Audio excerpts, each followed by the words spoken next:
ನಮಸ್ಕಾರ ವೀಕ್ಷಕರೇ, ಸಮಕಾಲೀನದ 531ನೇ ಕಂತಿಗೆ ನಿಮಗೆ ಸ್ವಾಗತ. ಗೂಡ್ಸ್ ಅಂಡ್ ಸರ್ವಿಸ್ ಟ್ಯಾಕ್ಸ್, ಸರಕು ಮತ್ತು ಸೇವಾ ತೆರಿಗೆಯ ಈ ಪರೋಕ್ಷ ತೆರಿಗೆಯ ಹೊಸ ವ್ಯವಸ್ಥೆ 2017ರಲ್ಲಿ ಜಾರಿಗೆ ಬಂತು. ಅದನ್ನು ಮಧ್ಯರಾತ್ರಿ ಒಂದು 2 ಸದನಗಳ ವಿಶೇಷ ಅಧಿವೇಶನದ ಮೂಲಕ ಅದನ್ನು ಪಾಸ್ ಮಾಡಲಾಯಿತು. GST ಟ್ಯಾಕ್ಸ್ ಜಾರಿಗೆ ಬಂದಾಗ ಭಾರತದ 2ನೇ ಸ್ವಾತಂತ್ರ್ಯ ಅಂತ ಜೋರಾಗಿ ಕರೀಲಾಯಿತು. ಅದನ್ನು ಇದರಿಂದಾಗಿ ಮಾಡಿದಂಥ ಘೋಷಣೆ ಏನಪ್ಪ ಅಂತಂದರೆ, ಸರಕುಗಳ ದರವೆಲ್ಲವೂ ಕಡಿಮೆಯಾಗಿ ಬಿಸ್ನೆಸ್ ಮೆನ್ಗಳು, ಅಂಗಡಿಗೆಯವರು ಎಲ್ಲರೂ ಕೂಡ ಸರಳವಾಗಿ ತೆರಿಗೆಯನ್ನು ಕಟ್ಟಿ ಒಟ್ಟಾರೆ ಗ್ರಾಹಕರಿಗೆ ದರ ಕಡಿಮೆ ಆಗುತ್ತೆ, ವ್ಯಾಪಾರಿಗಳಿಗೆ ತೆರಿಗೆ ಕಟ್ಟೋದು ಸುಲಭ ಆಗುತ್ತೆ. ಇದರಿಂದ ಒಟ್ಟಾರೆ ದೇಶೋದ್ಧಾರ ಆಗುತ್ತೆ. ಇದುವರ ತನಕ ಏನು ತೆರಿಗೆ ವ್ಯವಸ್ಥೆ ಇತ್ತು, ಒಂದೊಂದು ರಾಜ್ಯದಲ್ಲಿ ಒಂದು ತೆರಿಗೆ, ಒಂದು ಸರಕು ಒಂದು ರಾಜ್ಯದಿಂದ ಮತ್ತೊಂದು ರಾಜ್ಯಕ್ಕೆ ಹೋಯಿತು ಅಂತಂದರೆ ಆ ರಾಜ್ಯದ ತೆರಿಗೆಗಳು, ಅಲ್ಲಿ ಪ್ರವೇಶ ತೆರಿಗೆ, ಅಕ್ಟ್ರಾಯ್ ತೆರಿಗೆ, ಮಾರಾಟ ತೆರಿಗೆ, ವಾಣಿಜ್ಯ ತೆರಿಗೆ ಇತ್ಯಾದಿಗಳನ್ನ ಹಾಕಿ ಗಂದರಗೋಳೆಯಾಗಿತ್ತು ಇಡೀ ತೆರಿಗೆ ವ್ಯವಸ್ಥೆ. ಈಗ ಒಂದು ದೇಶ ಒಂದು ತೆರಿಗೆ ಅಂತ ಮಾಡಲಾಗಿದೆ. ಇದು ಇಡೀ ದೇಶದ ಆರ್ಥಿಕತೆಗೆ ಏನು ಸಂಕೋಲೆಗಳಿದ್ವು ಅದನ್ನು ಬಿಡುಗಡೆ ಮಾಡಿದೆ ಅಂತ ದೊಡ್ಡ ದೊಡ್ಡ ಮಾತುಗಳಲ್ಲಿ ವರ್ಣಿಸಲಾಯಿತು. ಆದರೆ ಕಳೆದ 8 ವರ್ಷಗಳಲ್ಲಿ GST ಅನ್ನೋದು ಹೆಂಗಾಗಿತ್ತಪ್ಪ ಅಂತಂದರೆ, ನಿಮ್ಮೆಲ್ಲರಿಗೂ ಕೂಡ ಗೊತ್ತು, ವಿರೋಧ ಪಕ್ಷದವರು ಅದನ್ನು ಗಬ್ಬರ್ ಸಿಂಗ್ ಟ್ಯಾಕ್ಸ್ ಅಂತ ಕರಿತಾ ಇದ್ರು. ಅಂದರೆ ಸಣ್ಣ ಪುಟ್ಟ ಉದ್ಯಮಿಗಳಿಗಂತೂ ಪ್ರತಿ 3 ತಿಂಗಳಿಗೊಂದ್ಸತಿ ಈ ಟ್ಯಾಕ್ಸ್ನ ಭರ್ತಿ ಮಾಡುವಂಥದ್ದು, ಟ್ಯಾಕ್ಸ್ನ ಅರ್ಥ ಮಾಡ್ಕೊಳ್ಳೋವಂಥದ್ದು, ಒಂದೊಂದಕ್ಕೊಂದಂತ ಒಂದ್ಸರಿ ಅವ್ರು ಹೇಳಿದ್ದೇನು, ಒನ್ ನೇಷನ್ ಒನ್ ಟ್ಯಾಕ್ಸ್, ಒಂದು ದೇಶ ಒಂದು ತೆರಿಗೆ ಅಂತ. ಆದರೆ ಎಷ್ಟು ಬಗೆಯ ತೆರಿಗೆಗಳಾಯಿತು ಅಂದರೆ, ಮೊದಲನೇದಾಗಿ 2 ತೆರಿಗೆ, ಒಂದು ಸ್ಟೇಟ್ GST, ಇನ್ನೊಂದು ಸೆಂಟ್ರಲ್ GST. ಅದರ ನಡುವೆ ಒಂದು ರಾಜ್ಯದಿಂದ ಇನ್ನೊಂದು ರಾಜ್ಯಕ್ಕೆ ಹೋಗ್ತಾರೆ ಅಂತಂದರೆ ಇಂಟರ್ ಸ್ಟೇಟ್ GST. ಅದೇ 3. ಅದಲ್ದಿರೋ ದರಗಳು ಬಂತು ಅಂತಂದರೆ 0% ಒಂದು ದರ, 5% ಒಂದು ದರ, 0 ಮತ್ತು 5% ನಡುವೆ ವಜ್ರ ಚಿನ್ನಾಭರಣಗಳಿಗೆ 3.5% ಒಂದು ದರ, 12%, 18%, 28%, 28% ಮೇಲೆ ಸೆಸ್ಸು ಇತ್ಯಾದಿಗಳು. ಅಂದರೆ ಯಾವ ಅರ್ಥದಲ್ಲೂ ಕೂಡ ಅದು ಒಂದು ದೇಶ ಒಂದು ತೆರಿಗೆ ಆಗಲಿಲ್ಲ. ಅದಲ್ಲದಿರ ಒಂದೇ ಬಗೆಯ ಸರಕಿಗೆ ಬರೀ ಬ್ರೆಡ್ ತಿಂದರೆ ಒಂದು ತೆರಿಗೆ, ಬ್ರೆಡ್ ಮೇಲೆ ನೀವು ಬೆಣ್ಣೆ ಹಾಕೊಂಡು ತಿಂದರೆ ಒಂದು ತೆರಿಗೆ, ಬ್ರೆಡ್ಡು ಬೆಣ್ಣೆ ಎರಡೂ ಒಟ್ಟಿಗೆ ಕೊಟ್ಟರೆ ಇನ್ನೊಂದು ತೆರಿಗೆ, ಟ್ರ್ಯಾಕ್ಟರ್ಗಳನ್ನ ಬಿಡಿ ಭಾಗಗಳು ಕೊಂಡ್ಕೊಂಡ್ರೆ ಒಂದು ತೆರಿಗೆ, ಇಡೀ ಟ್ರ್ಯಾಕ್ಟರ್ಗೆ ಇನ್ನೊಂದು ತೆರಿಗೆ. ವಿಚಿತ್ರವಾಗಿ ಇಡೀ ದೇಶದ ಆರ್ಥಿಕತೆಯ ಸಂಕೋಲೆಗಳನ್ನು ಬಿಡಿಸೋದಿರಲಿ, ಅದು ಇನ್ನೂ ಕೂಡ ಹಿಂದಕ್ಕೆ ಎಳೆಯೋದಕ್ಕೆ ಶುರುವಾಯಿತು. ಸಣ್ಣ ಪುಟ್ಟ ಜನರು ಕೂಡ ಹೆಚ್ಚು ತೆರಿಗೆಯನ್ನು ಕೊಡಬೇಕಾಗಿ ಬಂತು. ಎಲ್ಲಕ್ಕಿಂತ ಮುಖ್ಯವಾಗಿ GST ಅಂತಂದರೆ ಅದೊಂದು ಪರೋಕ್ಷ ತೆರಿಗೆ. ಪರೋಕ್ಷ ತೆರಿಗೆ ಅಂತಂದ್ರೆ ಏನಪ್ಪ ಅಂತಂದರೆ, ಪ್ರತಿಯೊಬ್ಬರೂ ಕೂಡ ಬಡವ ಇರಲಿ ಶ್ರೀಮಂತ ಇರಲಿ, ಪ್ರತ್ಯಕ್ಷ ತೆರಿಗೆ ಡೈರೆಕ್ಟ್ ಟ್ಯಾಕ್ಸ್ ಅಂದ್ರೆ ಏನಪ್ಪಾ ಅಂತಂದ್ರೆ, ನಿಮ್ಮ ವರಮಾನ ಆದಾಯ ಜಾಸ್ತಿ ಆದಷ್ಟು ಕೂಡ ನೀವು ತೆರಿಗೆ ಜಾಸ್ತಿ ಕಟ್ತಾ ಹೋಗ್ತೀರಿ. 1000 ಇದ್ರೆ ಕಡಿಮೆ ಕಟ್ತೀರಿ, 10,000 ಇದ್ರೆ ಕಡಿಮೆ ಕಟ್ತೀರಿ, 1 ಲಕ್ಷ ಆದರೆ ಇನ್ನೂ 10% ಕಟ್ತೀರಿ, 30 ಲಕ್ಷಕ್ಕಿಂತ ಜಾಸ್ತಿ ಆದರೆ 30% ಕಟ್ತೀರಿ. ಈ ಥರ ನಿಮ್ಮ ವರಮಾನ ಜಾಸ್ತಿ ಆದಷ್ಟು ನಿಮ್ಮ ತೆರಿಗೆ ಜಾಸ್ತಿ ಆಗುವಂಥದ್ದು, ಅದನ್ನು ಪ್ರಗತಿಪರ ತೆರಿಗೆ ಅಂತಾರೆ. ಆದರೆ ನಿಮ್ಮ ವರಮಾನ 1 ಲಕ್ಷ ಇರಲಿ, 1,000 ಇರಲಿ, ಯಾವುದಾದ್ರೂ ಒಂದು ಸರಕನ್ನು ಕೊಂಡುಕೊಂಡ್ರೆ ಆ ಸರಕಿಗೆ ಇಬ್ಬರೂ ಕೂಡ ಒಂದೇ ತೆರಿಗೆ ಕಟ್ಟುವಂಥದ್ದು ಅತ್ಯಂತ ಪ್ರತಿಗಾಮಿ ತೆರಿಗೆ. ಹೀಗಾಗಿನೇ ಯಾವುದನ್ನ ಪ್ರಜಾತಾಂತ್ರಿಕ ಪ್ರಗತಿಪರ ದೇಶಗಳು ಅಂತ ಹೇಳ್ತೀವಿ, ಅಂಥ ದೇಶಗಳಲ್ಲಿ ಪರೋಕ್ಷ ತೆರಿಗೆ ಕಡಿಮೆ ಇರುತ್ತೆ, ಪ್ರತ್ಯಕ್ಷ ತೆರಿಗೆ ಜಾಸ್ತಿ ಇರುತ್ತೆ. ಅಂದರೆ ಬಡವ ಶ್ರೀಮಂತರಿಬ್ಬರೂ ಕೂಡ ಅವರ ಆದಾಯ ಎಷ್ಟಿದೆ ಅನ್ನೋ ನಿಮಿತ್ತ ಇಲ್ದಿರ ಇಬ್ಬರೂ ಒಂದೇ ಬಗೆಯ ತೆರಿಗೆಯನ್ನು ಕಟ್ಟುವುದು. ಉದಾಹರಣೆಗೆ ನಾನು ಪೆನ್ ತಗೋತೀನಿ, ಕಂಪ್ಯೂಟರ್ ತಗೋತೀನಿ, ಪೆನ್ಸಿಲು ರಬ್ಬರ್ ತಗೊಳ್ತೀನಿ ಅಂತಂದ್ರೂ ಕೂಡ ಅಂಬಾನಿ ಕೊಂಡ್ಕೊಂಡ್ರು ಒಂದೇ ತೆರಿಗೆ, ನಾನು ಕೊಂಡ್ಕೊಂಡ್ರು ನೀವು ಕೊಂಡ್ಕೊಂಡ್ರು ಒಂದೇ ತೆರಿಗೆ ಅಂತಿದ್ರೆ ಅದೊಂದು ಅಸಮಾನ ತೆರಿಗೆ ವ್ಯವಸ್ಥೆ. ಅಂಥ ಪರೋಕ್ಷ ತೆರಿಗೆ ವ್ಯವಸ್ಥೆಯೇ ಇದು GST ಕೂಡ. ಆ ಅರ್ಥದಲ್ಲಿ ನೋಡಿದ್ರೆ GST ಅನ್ನುವಂಥದ್ದು ಕಡಿಮೆ ಆಗಬೇಕು. ಪರೋಕ್ಷ ತೆರಿಗೆಗಳು ಕಡಿಮೆ ಆಗಬೇಕಾಗಿತ್ತು, ಪ್ರತ್ಯಕ್ಷ ತೆರಿಗೆಗಳು ಜಾಸ್ತಿ ಆಗಬೇಕಾಗಿತ್ತು. ಅದರಲ್ಲಿ ಪರೋಕ್ಷ ತೆರಿಗೆಯನ್ನು ಜಾಸ್ತಿ ಮಾಡುವುದಕ್ಕಾಗಿ ಒಂದು GST ವ್ಯವಸ್ಥೆಯನ್ನು ತಂದರು. ಆ GST ವ್ಯವಸ್ಥೆ ತರೋದರಲ್ಲಿ ಈ ವ್ಯಾಪಾರಿಗಳಿಗೆ, ಸಣ್ಣ ಪುಟ್ಟ ವ್ಯಾಪಾರಿಗಳಂತೂ ಹೆಡಗಾಡೋ ಥರ ಮಾಡಿಟ್ರು. ಈ ಥರದ್ದೆಲ್ಲ ಸಂದರ್ಭ ಇರಬೇಕಾದ್ರೆ 8 ವರ್ಷಕ್ಕೆ ನನ್ನ ಮಗ ದಂಟು ಒಂದ ಅಂತ ಗಾದೆ ಮಾತು ಹೇಳೋ ಥರ ಈಗ ಕಳೆದ 8 ವರ್ಷದಿಂದ ವಿರೋಧ ಪಕ್ಷಗಳು, ವ್ಯಾಪಾರಿಗಳು, ಸಣ್ಣ ಪುಟ್ಟ ಸಾಮಾನ್ಯ ಜನರು, ಇಡೀ ದೇಶದ ಜನ ಈ GST ಅನ್ನೋದು ಕೊರಳನ್ನು ಕೊಯ್ಯುವಂತಹ ವ್ಯವಸ್ಥೆ ಅಂತ ಕೂಗ್ತಾ ಇರಬೇಕಾದ್ರೆ, ಅದನ್ನು ಆದರ್ಶ ಆಧುನಿಕ ಮೋದಿಯವರ ಮಾಸ್ಟರ್ ಸ್ಟ್ರೋಕ್ ಅಂತಿದ್ದಂಥ ಜನ ಕೊನೆಗೂ ಕೂಡ ನಿನ್ನೆ 56ನೇ GST ಕೌನ್ಸಿಲ್ನ ಸಭೆಯಲ್ಲಿ ಕೆಲವು ತಿದ್ದುಪಡಿಗಳನ್ನು ತಂದಿದ್ದಾರೆ. ಇವತ್ತಿನ ಈ ಸಂಚಿಕೆಯಲ್ಲಿ ಈ ತಿದ್ದುಪಡಿ, ಈ GSTಯ ಬಗ್ಗೆ ಅವ್ರು ಹೇಳ್ತಿರೋದು GST 2.0 ಅಂದರೆ ಎರಡನೇ ಹಂತದ GST ತಂದಿದ್ದೀವಿ ಅಥವಾ GST ಸುಧಾರಣೆ, ಎರಡನೇ ಬಗೆಯ ತೆರಿಗೆ ಸುಧಾರಣೆ ತಂದಿದ್ದೀವಿ ಅಂತ ಹೇಳ್ತಿದ್ದಾರೆ. ಅದರ ಬಗ್ಗೆ ಮಾತಾಡೋಣ. ಸರ್ಕಾರ ಹೇಳೋ ರೀತಿ ಇದು ಎರಡನೇ ಹಂತದ ಸುಧಾರಣೆಯ, ಅಥವಾ ಅವ್ರು ಹೇಳ್ತಿರೋ ಥರ ಇದರಿಂದ ನಿಜಕ್ಕೂ ಕೂಡ ಇದುವರ ತನಕ ಏನು ಕಷ್ಟಗಳನ್ನು ಸಣ್ಣ ಪುಟ್ಟ ವ್ಯಾಪಾರಿಗಳು ಇಡೀ ದೇಶದ ಆರ್ಥಿಕತೆ ಅನುಭವಿಸ್ತಿತ್ತು, ಆ ಕಷ್ಟಗಳೆಲ್ಲ ನಿವಾರಣೆ ಆಗ್ತಾ ಇದೆಯಾ?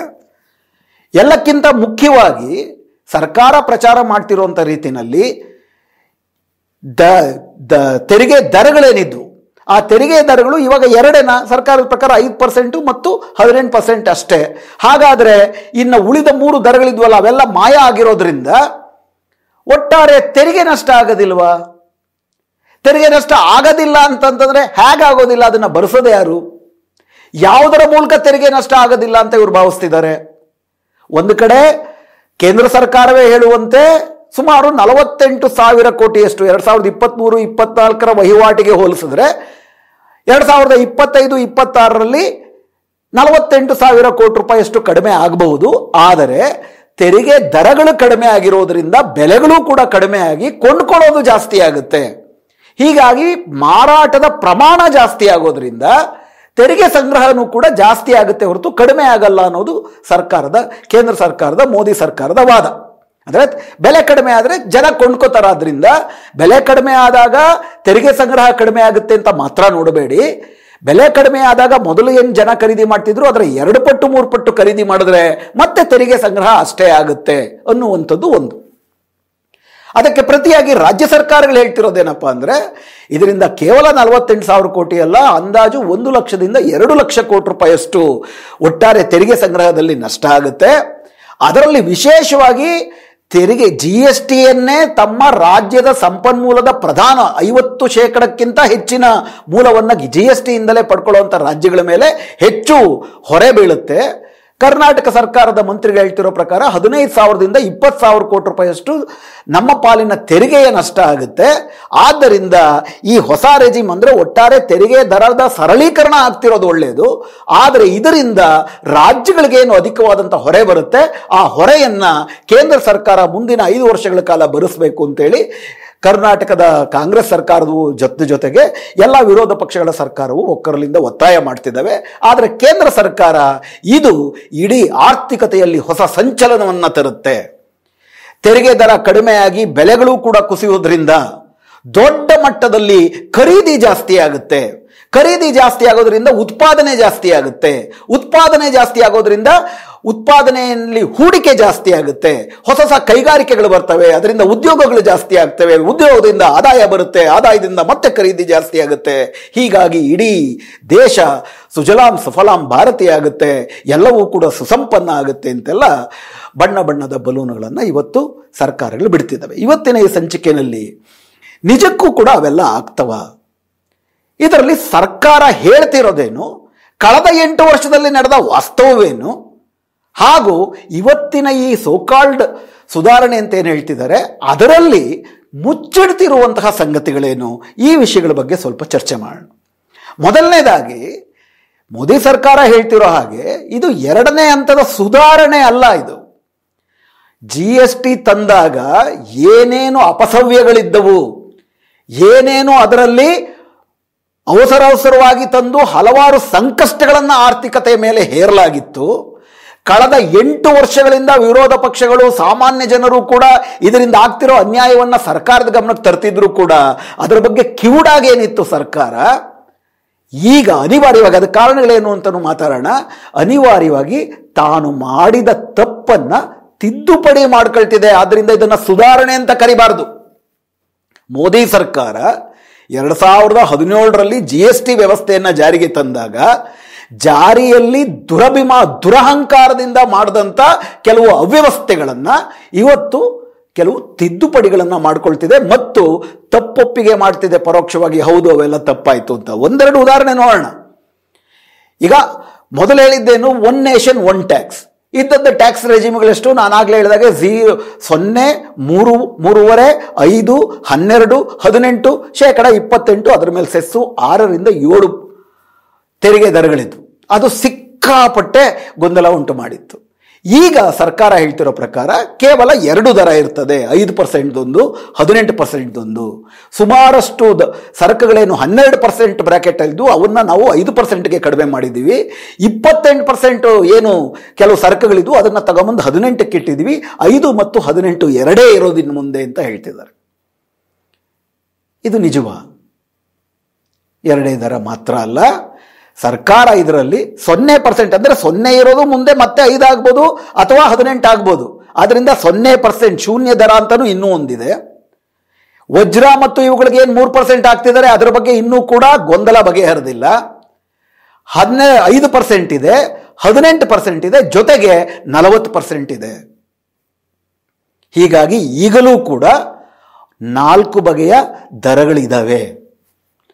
ಯಾವುದು ಯಾವ ದರಕ್ಕೆ, ಯಾವ ಸರಕು, ಯಾವ ಬಗೆಯ ಸರಕು, ಯಾವೆರಡು ಸರಕುಗಳ ಹೊಂದಾಣಿಕೆ ಹಂಗೆ ಒಂದು ಹೊಸ ಸರಕು ಬರ್ತದೆ ಅದೆಲ್ಲಕ್ಕೆ ಸೇರಬೇಕು, ಆ ಗೊಂದಲ ಇನ್ನೂ ಕೂಡ ಮುಂದುವರೆದಿದೆ.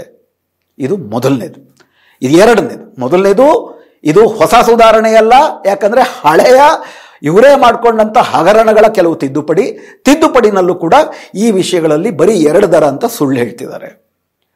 ಮೂರನೇದು ಮುಖ್ಯವಾಗಿ ನಾವಿಲ್ಲಿ ಮಾತಾಡಬೇಕಾಗಿರೋದು, 2017ರಲ್ಲಿ GST ಬಗ್ಗೆ ನಡೆದಂಥ ಚರ್ಚೆಗಳಲ್ಲಿ ವ್ಯಾಪಕವಾಗಿ ಜನರ ಮುಂದೆ ಸರ್ಕಾರ ಮುಂದಿಟ್ಟಿದ್ದು ಏನು? ಸ್ವಲ್ಪ ನೀವು ಜ್ಞಾಪಿಸ್ಕೊಳ್ಳಿ. ಸರ್ಕಾರ ಏನು ಹೇಳ್ತಪ್ಪ ಅಂತಂದ್ರೆ, ಈ ಹಿಂದಿನ ಬಗೆಯ ವ್ಯಾಲ್ಯೂ ಆಡೆಡ್ ಟ್ಯಾಕ್ಸ್ ಅಂತ ಏನಿತ್ತು, VAT ಅಂತ ಕರಿತಿದ್ರು, ಆ ವ್ಯಾಟ್ ಬಂದಾಗ ಏನಾಗ್ತಾ ಇತ್ತು, ಈಗ ಯಾವುದೇ ಒಂದು ವಸ್ತು ಉತ್ಪಾದನೆ ಆಗಬೇಕಾದ್ರೆ ಕಚ್ಚಾ ವಸ್ತುಗಳ ಖರೀದಿ, ಆ ಕಚ್ಚಾ ವಸ್ತುಗಳನ್ನ ಖರೀದಿ ಮಾಡಬೇಕಾದ್ರೆ ಒಂದು ತೆರಿಗೆ, ಆ ತೆರಿಗೆ ಒಟ್ಟು ಸೇರಿ ಅದರಿಂದ ಮೊದಲ ಮೂಲ ABC D ಅನ್ನುವಂಥದ್ದು ಅಂತಿಮ ಉತ್ಪನ್ನ ಆದರೆ A ಹಂತಕ್ಕೆ ಬಂದರೆ ಒಂದು ತೆರಿಗೆ, A ಇಂದ ಇನ್ನೊಂದಷ್ಟು ಮೌಲ್ಯ ಅದಕ್ಕೆ ಸೇರಿಸಿ ಅದು B ಆದರೆ A ಇಂದ B ಆಗಿದ್ದಕ್ಕೆ ಒಂದು ತೆರಿಗೆ, B ಇಂದ C ಆಗಿದ್ದಕ್ಕೆ ಒಂದು ತೆರಿಗೆ, C ಇಂದ D ಆಗಿ D ಮಾರುಕಟ್ಟೆಗೆ ಬಂದಾಗ ಒಟ್ಟಾರೆಯಾಗಿ ಆ ಸರಕಿಗೆ ಕಚ್ಚಾ ವಸ್ತು ಕೊಂಡ್ಕೊಂಡಾಗ A ಅನ್ನೋ ಹಂತದಲ್ಲಿದ್ದಾಗ, B ಅನ್ನೋ ಹಂತದಲ್ಲಿದ್ದಾಗ, ಸಿ ಅನ್ನೋ ಹಂತದಲ್ಲಿದ್ದಾಗ, ಡಿ ಅನ್ನೋ ಹಂತದಲ್ಲಿದ್ದಾಗ ತೆರಿಗೆಗಳನ್ನು ಕಟ್ತಾನೆ ಇರ್ತಾರೆ. ಟ್ಯಾಕ್ಸ್ ಆನ್ ಟ್ಯಾಕ್ಸ್, ತೆರಿಗೆಯ ಮೇಲೆ ತೆರಿಗೆಯನ್ನು ಕಟ್ತಾ ಇರ್ತವೆ. ಇದರಿಂದಾಗಿ ಒಟ್ಟಾರೆ ಸರಕಿನ ಬೆಲೆ ವಿನಾಕಾರಣ ಜಾಸ್ತಿ ಆಗ್ತಿದೆ. ಆದ್ರಿಂದ GST ಏನ್ ಮಾಡುತ್ತೆ, ABCD ಅನ್ನೋ 4 ಹಂತಗಳಲ್ಲೂ ಕೂಡ ತೆರಿಗೆ ಕಟ್ಟೋದನ್ನ ನಾವು ನಿವಾರಣೆ ಮಾಡಿ ಒಂದು ಹಂತದ ತೆರಿಗೆಯನ್ನ ಮಾತ್ರ ಮಾಡ್ತೀವಿ. A ಹಂತದಲ್ಲಿ ಕಟ್ಟುವಂತ ತೆರಿಗೆ ಕಟ್ಟಿದ್ರೂ ಕೂಡ ಅವ್ರಿಗೆ ವಾಪಸ್ ಇನ್ಪುಟ್ ಟ್ಯಾಕ್ಸ್ ಅದನ್ನ ವಾಪಸ್ ಕೊಡುವಂತಹ ವ್ಯವಸ್ಥೆಯನ್ನ ಮಾಡ್ತೀವಿ. ಹೀಗಾಗಿ ತೆರಿಗೆಯ ಮೇಲಿನ ತೆರಿಗೆ, ಟ್ಯಾಕ್ಸ್ ಆನ್ ಟ್ಯಾಕ್ಸ್ ಇಲ್ಲವಾಗುವುದರಿಂದ ಸರಕುಗಳ ಬೆಲೆ ಕಡಿಮೆ ಆಗುತ್ತೆ. ಸರಕುಗಳ ಬೆಲೆ ಇವತ್ತು ಏನಕ್ಕಾಗಿ ಜಾಸ್ತಿ ಆಗಿದೆ ಅಂತಂದ್ರೆ, ಕಚ್ಚಾ ವಸ್ತುಗಳ ಬೆಲೆ ಜಾಸ್ತಿ ಆಗುವಂಥದ್ದು, ಉತ್ಪನ್ನಗಳ ಯಂತ್ರಗಳ ಬೆಲೆ ಜಾಸ್ತಿ ಆಗೋದು ಅವೆಲ್ಲ ಒಂದಾದರೆ, ಅದಕ್ಕಿಂತ ಮುಖ್ಯವಾಗಿ ಬೇರೆ ಬೇರೆ ಹಂತಗಳಲ್ಲಿ ವಿವಿಧ ಬಗೆಯ ತೆರಿಗೆಗಳನ್ನು ಅದರ ಮೇಲೆ ವಿಧಿಸೋದ್ರಿಂದ ಒಟ್ಟಾರೆ ಸರಕುಗಳ ಬೆಲೆ ಜಾಸ್ತಿ ಆಗುತ್ತೆ. ಇನ್ಪುಟ್ ಟ್ಯಾಕ್ಸ್ ಕ್ರೆಡಿಟ್ ಅನ್ನು ಕೊಡುವುದರಿಂದ, ಅಂದ್ರೆ ನೀವು A ಇಂದ B ಹಂತಕ್ಕೆ ನೀವು ಟ್ಯಾಕ್ಸ್ ಕಟ್ಟಿರ್ತೀರಿ, ಆದರೆ C ಹಂತದಲ್ಲಿ ಹೋದವರು B ನಲ್ಲಿ ಕಟ್ಟಿದ ತೆರಿಗೆಯನ್ನು ವಾಪಸ್ ಪಡ್ಕೋಬಹುದು, ಇನ್ಪುಟ್ ಟ್ಯಾಕ್ಸ್ ಕ್ರೆಡಿಟ್ ಅಂತ ಪಡ್ಕೊಳ್ಬಹುದು. ಹೀಗಾಗಿ ಆ ವಸ್ತುವಿನ ಮೇಲೆ ಹಲವಾರು ತೆರಿಗೆಗಳ ಭಾರ ಕಡಿಮೆಯಾಗಿ ಒಂದು ತೆರಿಗೆ ಮಾತ್ರ ಉಳಿಯುತ್ತೆ. ಅದರಿಂದ ಸರಕಿನ ದರ ಕಡಿಮೆ ಆಗುತ್ತೆ. ಇದು ನಮ್ಮ ಮುಂದೆ ಹೇಳಿದ್ದು. ಟ್ಯಾಕ್ಸ್ ಆನ್ ಟ್ಯಾಕ್ಸ್ ಹೋಗುತ್ತೆ, ಇನ್ಪುಟ್ ಟ್ಯಾಕ್ಸ್ ಕ್ರೆಡಿಟ್ ನ ಕೊಡ್ತೀವಿ. ಆ ಕಾರಣದಿಂದಾಗಿ ಸರಕಿನ ದರ ಕಡಿಮೆ ಆಗುತ್ತೆ. ವೀಕ್ಷಕರಿಗೆ ಒಂದು ಸಣ್ಣ ಪ್ರಶ್ನೆ, 2017ರಿಂದ ಇವತ್ತಿನವರೆಗೆ ಯಾವುದಾದರೂ ಸರಕಿನ ದರ ಈ ಕಾರಣಕ್ಕಾಗಿ ಕಡಿಮೆ ಆಗಿದೆಯಾ? ತೆರಿಗೆಯ ದರ ಕಡಿಮೆ ಆಗುವುದಕ್ಕೂ ವಸ್ತುವಿನ ಬೆಲೆ ಕಡಿಮೆ ಆಗುವುದಕ್ಕೂ ಯಾವುದಾದ್ರೂ ಈ ದೇಶದಲ್ಲಿ ಸಂಬಂಧ ಇದೆಯಾ? ವಾಸ್ತವವಾಗಿ ಬೇರೆ ದೇಶಗಳಲ್ಲಿ ತೆರಿಗೆಯ ದರವನ್ನು ಕಡಿಮೆ ಮಾಡಿದ್ರೆ ಕಡ್ಡಾಯವಾಗಿ ಉತ್ಪಾದನೆ ಮಾಡುವಂತಹ ಕಂಪನಿಗಳು ಆ ತೆರಿಗೆಯ ದರ ಕಡಿಮೆಯಾದ ಲಾಭವನ್ನ ಗ್ರಾಹಕರಿಗೆ ವರ್ಗಾಯಿಸಬೇಕು ಅಂತ ಕಾನೂನಿದೆ. ಒಂದು ವೇಳೆ ಅವರು ವರ್ಗಾಯಿಸಲಿಲ್ಲ ಅಂತಂದ್ರೆ ಅವ್ರನ್ನ ಶಿಕ್ಷೆಗೆ ಗುರುಪಡಿಸುವ, ದಂಡವನ್ನು ವಿಧಿಸುವ ಕಾನೂನುಗಳು ಬೇರೆ ದೇಶಗಳಲ್ಲಿದ್ದಾವೆ. ನಮ್ಮ ದೇಶಗಳಲ್ಲಿ ಆ ಥರ ಯಾವ ಕಾನೂನು ಇಲ್ಲ. ಹೀಗಾಗಿ ನೀವು ತೆರಿಗೆಯ ದರವನ್ನು ಎಷ್ಟು ಕಡಿಮೆ ಮಾಡಿದರೂ ಕೂಡ ಕಂಪನಿಗಳು ಅವಷ್ಟನ್ನೂ ಕೂಡ ಗ್ರಾಹಕರಿಗೆ ವರ್ಗಾಯಿಸುತ್ತದೆ ಎನ್ನುವ ಯಾವ ನಂಬಿಕೆಯೂ ಇಲ್ಲ. ಕಳೆದ 8 ವರ್ಷದಲ್ಲೂ ಅದಾಗಿಲ್ಲ, ಅದಾದ ನಂತರವೂ ಆಗುತ್ತೆ ಎನ್ನುವ ಯಾವ ಭರವಸೆಯೂ ಇಲ್ಲ. ಅದರಲ್ಲೂ ವಿಶೇಷವಾಗಿ ಅತಿ ಹೆಚ್ಚು ಉತ್ಪನ್ನಗಳು, ಬ್ರ್ಯಾಂಡೆಡ್ ಪ್ರಾಡಕ್ಟ್ಗಳು ವಿಶೇಷವಾಗಿ ದೊಡ್ಡ ದೊಡ್ಡ ಕಾರ್ಪೊರೇಟ್ ಕಂಪನಿಗಳು ಯಾವತ್ತಿಗೂ ಕೂಡ ತಮಗೆ ಕೊಟ್ಟಂತ ಯಾವುದೇ ತೆರಿಗೆ ಸೌಲಭ್ಯವನ್ನ ಸಂಪೂರ್ಣವಾಗಿ ವರ್ಗಾಯಿಸುವುದಿಲ್ಲ. ಯಾವುದಾದ್ರೂ ಒಂದು ನಿರ್ದಿಷ್ಟದಲ್ಲಿ ಸಿಕ್ಕಾಪಟ್ಟೆ ಅವರ ಇನ್ವೆಂಟ್ರಿನಲ್ಲಿ ಅಂದ್ರೆ ಅವರ ಗೋಡೌನುಗಳಲ್ಲಿ ಮಾರಾಟ ಆಗದೆ ಸರಕುಗಳು ಕೊಳಿತಿವೆ ಅಂತಾದಾಗ ತೀರುವಳಿ ಮಾರಾಟದ ಭಾಗವಾಗಿ ಒಂದಷ್ಟೇನು ತೆರಿಗೆ ದರ ಕಡಿಮೆ ಆಗಿದ್ದನ್ನ ವರ್ಗಾಯಿಸಬಹುದೇ ಹೊರತು ಮಾರುಕಟ್ಟೆಯಲ್ಲಿ ಡಿಮ್ಯಾಂಡ್ ಇದೆ ಅಂತಾಯ್ತು ಅಂತಂದ್ರೆ ಯಾವತ್ತಿಗೂ ಕೂಡ ಈ ದೊಡ್ಡ ದೊಡ್ಡ ಕಾರ್ಪೊರೇಟ್ ಕಂಪನಿಗಳು ಅದನ್ನು ವರ್ಗಾಯಿಸುವುದಿಲ್ಲ. ಇನ್ನು ಸಣ್ಣ ಪುಟ್ಟ ಕಂಪನಿಗಳು, MSMEಗಳು, ಮಧ್ಯಮ ವರ್ಗದ ಸಣ್ಣ ಕಿರು ಉದ್ಯಮಗಳು, ಅವ್ರಿಗೆ ಈ ಕ್ರೆಡಿಟ್, ಇನ್ಪುಟ್ ಟ್ಯಾಕ್ಸ್ ಕ್ರೆಡಿಟ್ಗಳೇ ಸಿಗೋದಿಲ್ಲ. ಅದರಿಂದ ಈ ಅಲ್ಪ ಸ್ವಲ್ಪ ಲಾಭ ಏನು ಸಿಗುತ್ತೆ ಅದರಿಂದ ಅವ್ರು ಉಳಿಬೋದೇ ಹೊರತು ಅದನ್ನು ವರ್ಗಾಯಿಸಿದ್ರೆ ಅವ್ರು ಮುಳುಗೇ ಹೋಗ್ತಾರೆ. ದೊಡ್ಡ ಕಂಪನಿಗಳಿಗೆ ದೊಡ್ಡ ಲಾಭ ಇದೆ, ಅವ್ರು ವರ್ಗಾಯಿಸ್ಬೋದು, ಅವ್ರು ವರ್ಗಾಯಿಸಲ್ಲ. ಸಣ್ಣ ಕಂಪನಿಗಳು ವರ್ಗಾಯಿಸಿದ್ರೆ ಉಳಿಯಕ್ಕೆ ಆಗೋದಿಲ್ಲ. ಇಂಥ ಕಾಲಘಟ್ಟದಲ್ಲಿ ಬೆಲೆ ಕಮ್ಮಿ ಮಾಡಿದ್ದೀವಿ, ಇದರಿಂದ ಖರೀದಿ ಜಾಸ್ತಿ ಆಗುತ್ತೆ, ದೇಶದ ಆರ್ಥಿಕತೆ ಅಭಿವೃದ್ಧಿ ಆಗುತ್ತೆ ಅನ್ನೋದೆಲ್ಲವೂ ಕೂಡ ಶುದ್ಧಾಂಗವಾಗಿ ಸುಳ್ಳು ಅನ್ನುವುದು ಮೊದಲನೇದು. ಯಾಕಂದ್ರೆ ಇದುವರೆಗೂ ಯಾವ ಕಂಪನಿಗಳು ಕೂಡ ಯಾವತ್ತಿಗೂ ಸರ್ಕಾರ ತಮಗೆ ಕೊಡುವ ತೆರಿಗೆ ಸೌಲಭ್ಯವನ್ನು ಸಂಪೂರ್ಣವಾಗಿ ವರ್ಗಾಯಿಸಲಿಲ್ಲ ಅಂದ್ರೆ ಅವ್ರ ಮೇಲೆ ಶಿಕ್ಷೆ ವಿಧಿಸುವ ಕಾನೂನಿಲ್ಲ. ಇದು ಮೊದಲನೇದು. ಎರಡನೇದು, ಇದರಲ್ಲಿ ಸರ್ಕಾರ ಈಗ ತಂದಿರುವ ತಿದ್ದುಪಡಿಗಳಲ್ಲಿ ಸರ್ಕಾರ ಹೇಳದೇ ಇರೋ ವಿಷಯ ಏನಪ್ಪಾ ಅಂದ್ರೆ ಹಲವಾರು ಸೇವಾ ವಲಯಗಳಲ್ಲಿ, ಉದಾಹರಣೆಗೆ hotel, lodge, saloon, beauty saloon, parlour ಇತ್ಯಾದಿಗಳಲ್ಲಿ ಇನ್ಪುಟ್ ಟ್ಯಾಕ್ಸ್ ಕ್ರೆಡಿಟ್ನ ತೆಗೆದುಹಾಕಲಾಗಿದೆ. ಅಂದರೆ ಒಂದು ಹಂತದಿಂದ ಇನ್ನೊಂದು ಹಂತಕ್ಕೆ ಮೌಲ್ಯವರ್ಧನೆ ಆದಾಗ ಈ ಹಿಂದೆ ವ್ಯಾಲ್ಯೂ ಆಡೆಡ್ ಟ್ಯಾಕ್ಸ್ ರೆಜಿಮ್ನಲ್ಲಿ ಏನು ತೆರಿಗೆ ಮೇಲೆ ತೆರಿಗೆ ಕಟ್ತಿದ್ರು ಅದನ್ನ ಮೊದಲು ಕಟ್ಟಿದಂತ ತೆರಿಗೆ ವಾಪಸ್ ತೆಗೆದುಕೊಳ್ಳುವಂತ ವ್ಯವಸ್ಥೆ ಏನಿತ್ತು ಅದನ್ನ ತೆಗೆದುಹಾಕಲಾಗಿದೆ ಈಗ ಕೆಲವು ನಿರ್ದಿಷ್ಟ ವಲಯಗಳಲ್ಲಿ.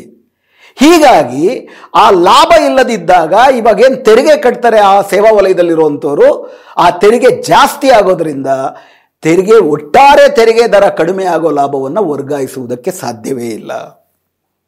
ಹೀಗಾಗಿ ಇದರಲ್ಲಿ ಸ್ಪಷ್ಟವಾಗಿ ಅರ್ಥ ಮಾಡ್ಕೊಳ್ಬೇಕಾಗಿರೋದು, GST ದರ 5% ಆಗೋಯ್ತು, 18% ಆಗೋಯ್ತು, ಎಷ್ಟೋ 5% ಇಳಿದು ಬಿಟ್ಟಿದೆ, ಎಷ್ಟೋ 18% ಬಂದಿದೆ. ಆದ್ದರಿಂದ ಈಗ 18% ಇದ್ದಿದ್ದು 5% ಹೋದ್ರೆ ಹೆಚ್ಚು ಕಡಿಮೆ 13% ಅಷ್ಟು ಬೆಲೆ ಇಳಿಕೆ ಆಗುತ್ತೆ.